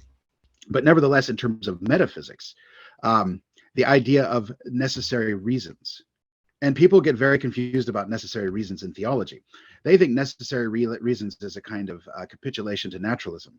It's really not. Necessary reasons are just simply the realization that within the context of faith, theological premises and axioms can compel assent through the process of inference to certain conclusions. That's all it's saying. It's not saying you have access to divinely revealed things per se through nature. So the kind of structural aspect and the kind of quasi-necessity of theological reason, that's something that's taken over by the Franciscans, carried out throughout the tradition.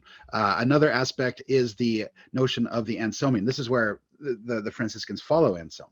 Is his metaphysics becomes so important. These seminal insights of St. Anselm become characteristic of the Franciscan philosophical apparatus. And this is common to Bonaventure and to Scotus. It most likely descends from Hales, but Bonaventure just did everything so much better than Hales in terms of systematization and execution, that Bonaventure is normative here.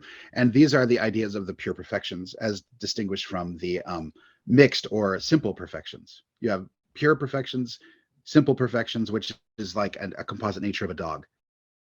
But it's not a pure perfection because it's still analyzable and decompositionable or decomposable. And then you have mixed perfections. That is something that the Franciscans take wholeheartedly into their metaphysical system.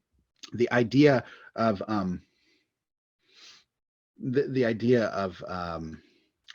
the transcendental disjuncts, the Right. disjunctive transcendentals, as distinct from the Aristotelian notion of the transcendentals. This is something that appears in Bonaventure very clearly. He argues at length in the De Mysterio Trinitatis in terms of these categories, as well as later on very clearly in his Collations and Hexameron. This becomes a key component of Scotistic analysis, is the pure perfections, the transcendental disjuncts, out of which necessitates some version of the formal distinction, which we've already covered.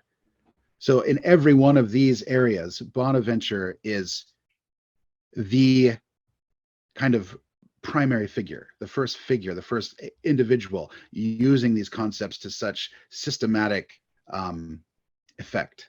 And then finally, what grows out of this is, I hate to say it, but no, I don't hate to say it, the notion of the univocal concept, rooted in the univocal concept of being. Bonaventure never fully integrates his univocal concept of being with his divine illumination theory, but they fit perfectly together, especially under consideration of the later Scotus, with Scotus's understanding of the univocal concept of being. We can't really discuss that at length, but suffice it to say, is Bonaventure uniquely, so I've read, I haven't read everything, but the scholarship suggests that Bonaventure uniquely distinguishes three modes of analogy, where usually there were only two. So you had the analogy of attribution, Right. which is kind of like health. Yeah. You got the dog, the primary, and then you have the urine and the food and the medicine, all these things. And so they're primarily in relation to the dog. Right. So the literal sense is the healthy dog. So this is kind of attribution. Then you have analogy of proportion. Proportionality, yes. Which is another common aspect. And this mode of analogy, which I'm sure your listeners will know, and you know, but this is the analogy as Christ is to the history of the world, or Christ is to the governance of the world as the captain is to the direction of a ship. Right. So you have two unrelated sets of concept that have a certain proportion between the two. Yes. And so there's analogy. You see some sort of commonality in the way that the two items in their internal relation mirror each other, even though they're outside of each other. So this is called the analogy of proportion. And then Bonaventure came up with a third notion of analogy precisely as an outgrowth of his metaphysics of pure perfection, the disjunctive transcendentals, and divine ideas, of the analogy of simple one-to-one correspondence, what he calls simple resemblance. And this is just simply univocity. And this is something that I came up against. I said, these are univocal concepts here, because what he simply says is that the concept of justice in God and the idea of created justice qua justice, because it's an idea, and the created effect or connotation of God's eternal concept of justice is simply being expressed by created justice.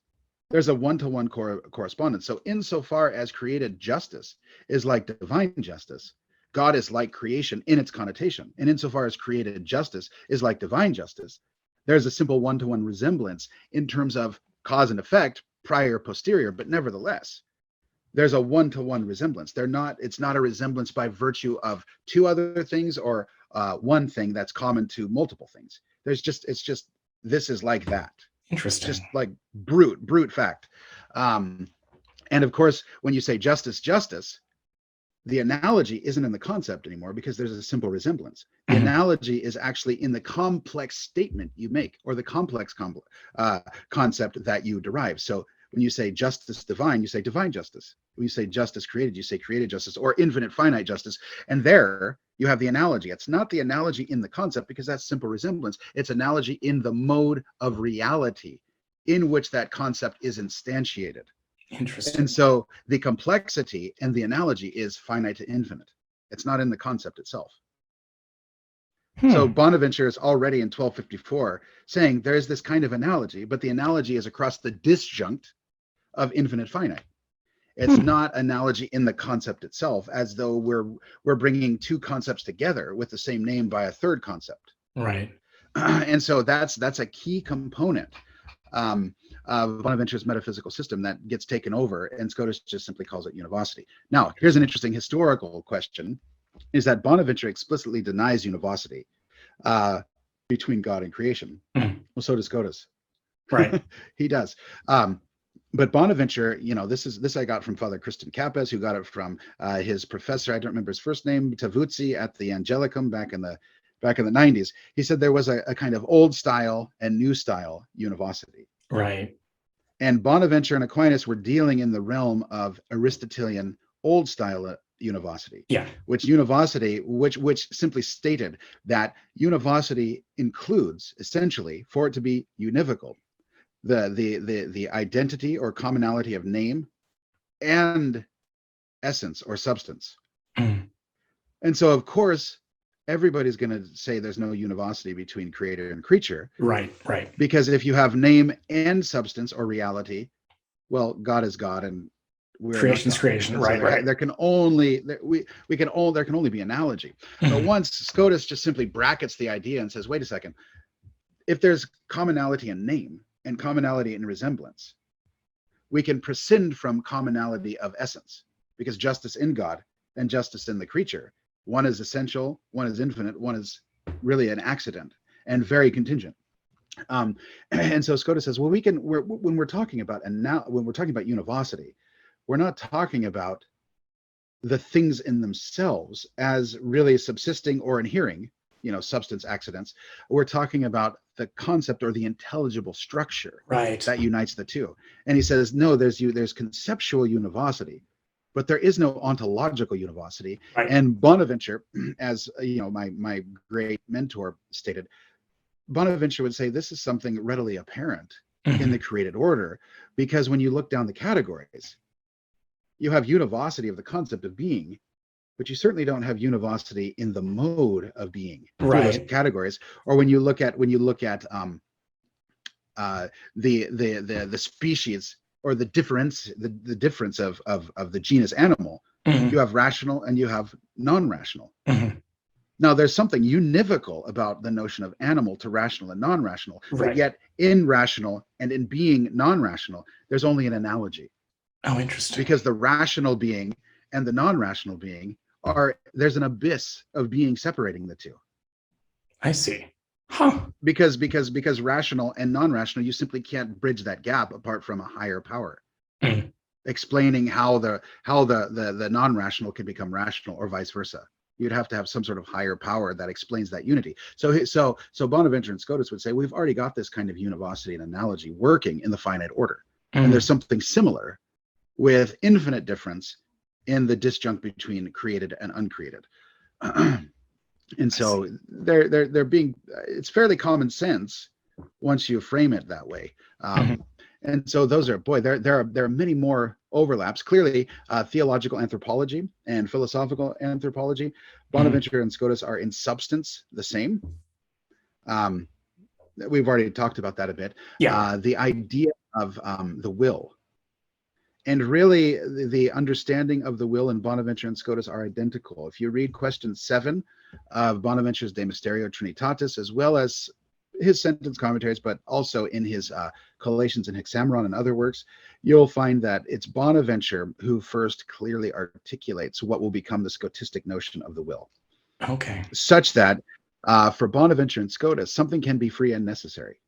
And for Thomas and that's how they understand the Trinity, that the Spirit is spirated necessarily, but also freely. Yes, that's right. That's right. And so this pertains to the distinction between, say, a natural mode of operation where the object informs the power or the faculty, and a voluntary or rational mode of operation where the power is spontaneous with respect to its object. So it can be perfectly necessary. And this as maybe a bit of a sideline, because you mentioned Ratzinger. I think a big problem with the Ratzinger communio understanding of Bonaventure and the kind of appropriation that they want to make, and this comes out even as in his analysis of the anti-Aristotelianism, the extent to which Joachim of Fiore influences his theorizing, his metaphysics of salvation history.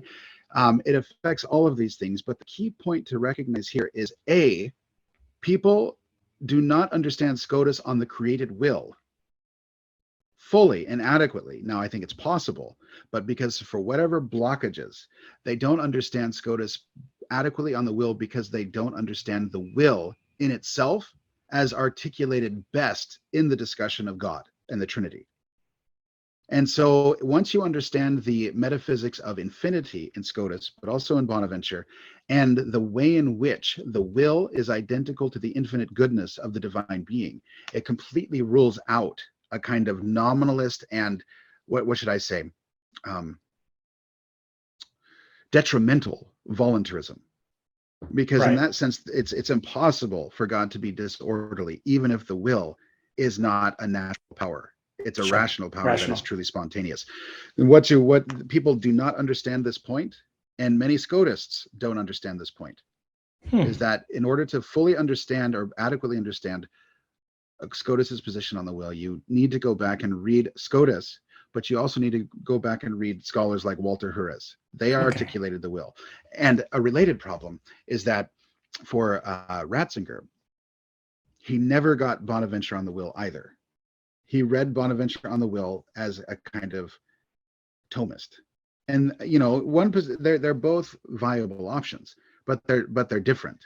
And in order to coherently understand St. Bonaventure and Scotus, you have to understand their own premises and see how they're different from Aristotle, but also how they block the kind of reductions that came later with nominalism and a kind of hard, arbitrary voluntarism.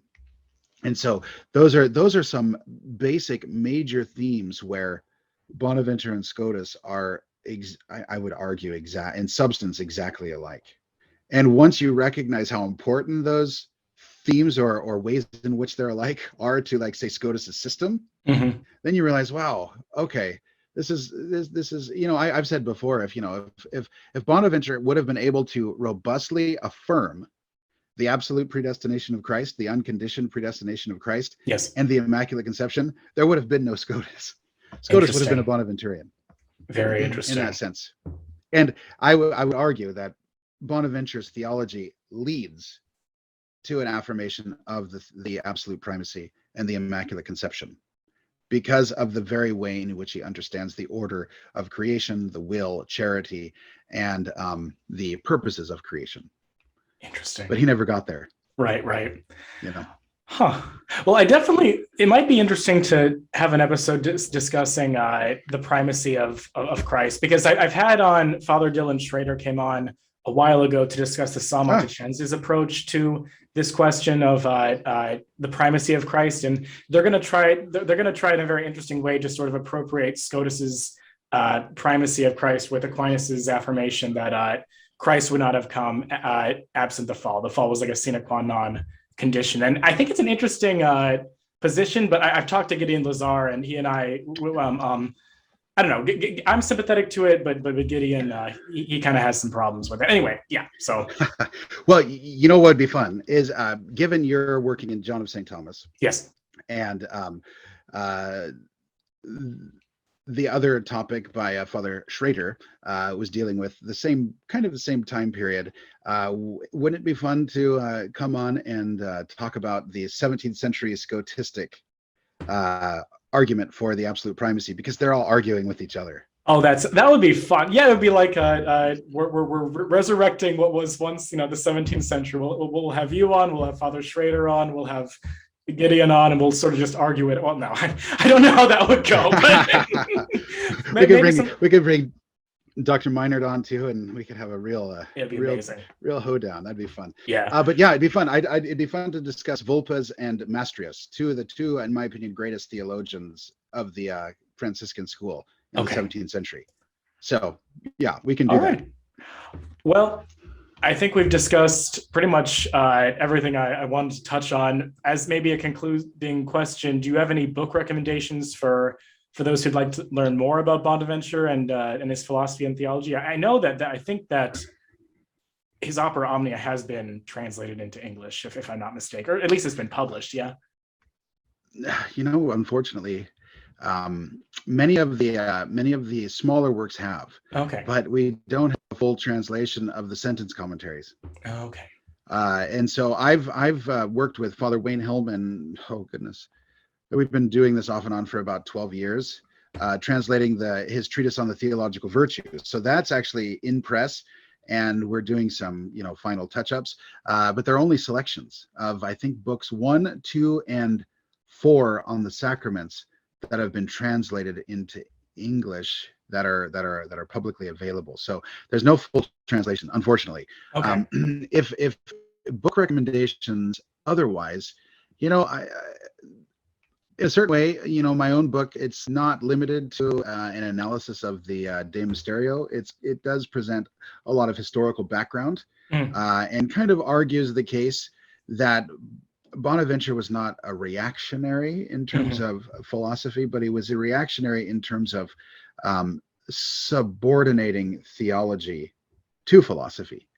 And so my own book, 2 or 3 books, let me think. Christopher Cullen wrote a good introduction, and that book is very good. It's theological more than philosophical, but in some sense, and this is also perhaps why Bonaventure, going back to the previous question or discussion why Bonaventure has not received as much attention, because he was always explicitly a theologian. He never wrote a commentary on Aristotle. Right. I think it may have been even Scotus who was the first, at least the first major Franciscan to write commentaries on Aristotle, and then it took off. And so Bonaventure doesn't enter directly into a lot of philosophical controversy. And if you want to get a handle on his philosophical acumen and his positions, you've got to read a lot of theology and kind of extract that. But that also pertains to how Bonaventure's mind worked and the interrelationship between philosophy and theology. So Cullen's book is a very good introduction, but it's highly theological, which is not bad. And it's based upon the outline found in the Breviloquium, which is helpful.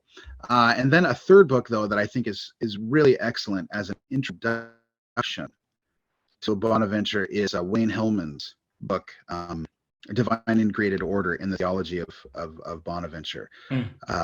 He was my dissertation director. He was a student of Werner Detloff, and he was sent to Werner Detloff, a great 20th century Franciscan scholar, by Joseph Ratzinger. And he was also a student of Father Peter Damian Fellner. Okay. So he's checked all the boxes there, and that's a short book. It's only about 200 pages, but it's a very accessible introduction to how Bonaventure's mind works. And so those three books, and if you can get a hold of older books like the Historical Constitution of the Philosophy of St. Bonaventure by, now I'm forgetting his name, big giant book published by the University of Toronto, I think in the 70s.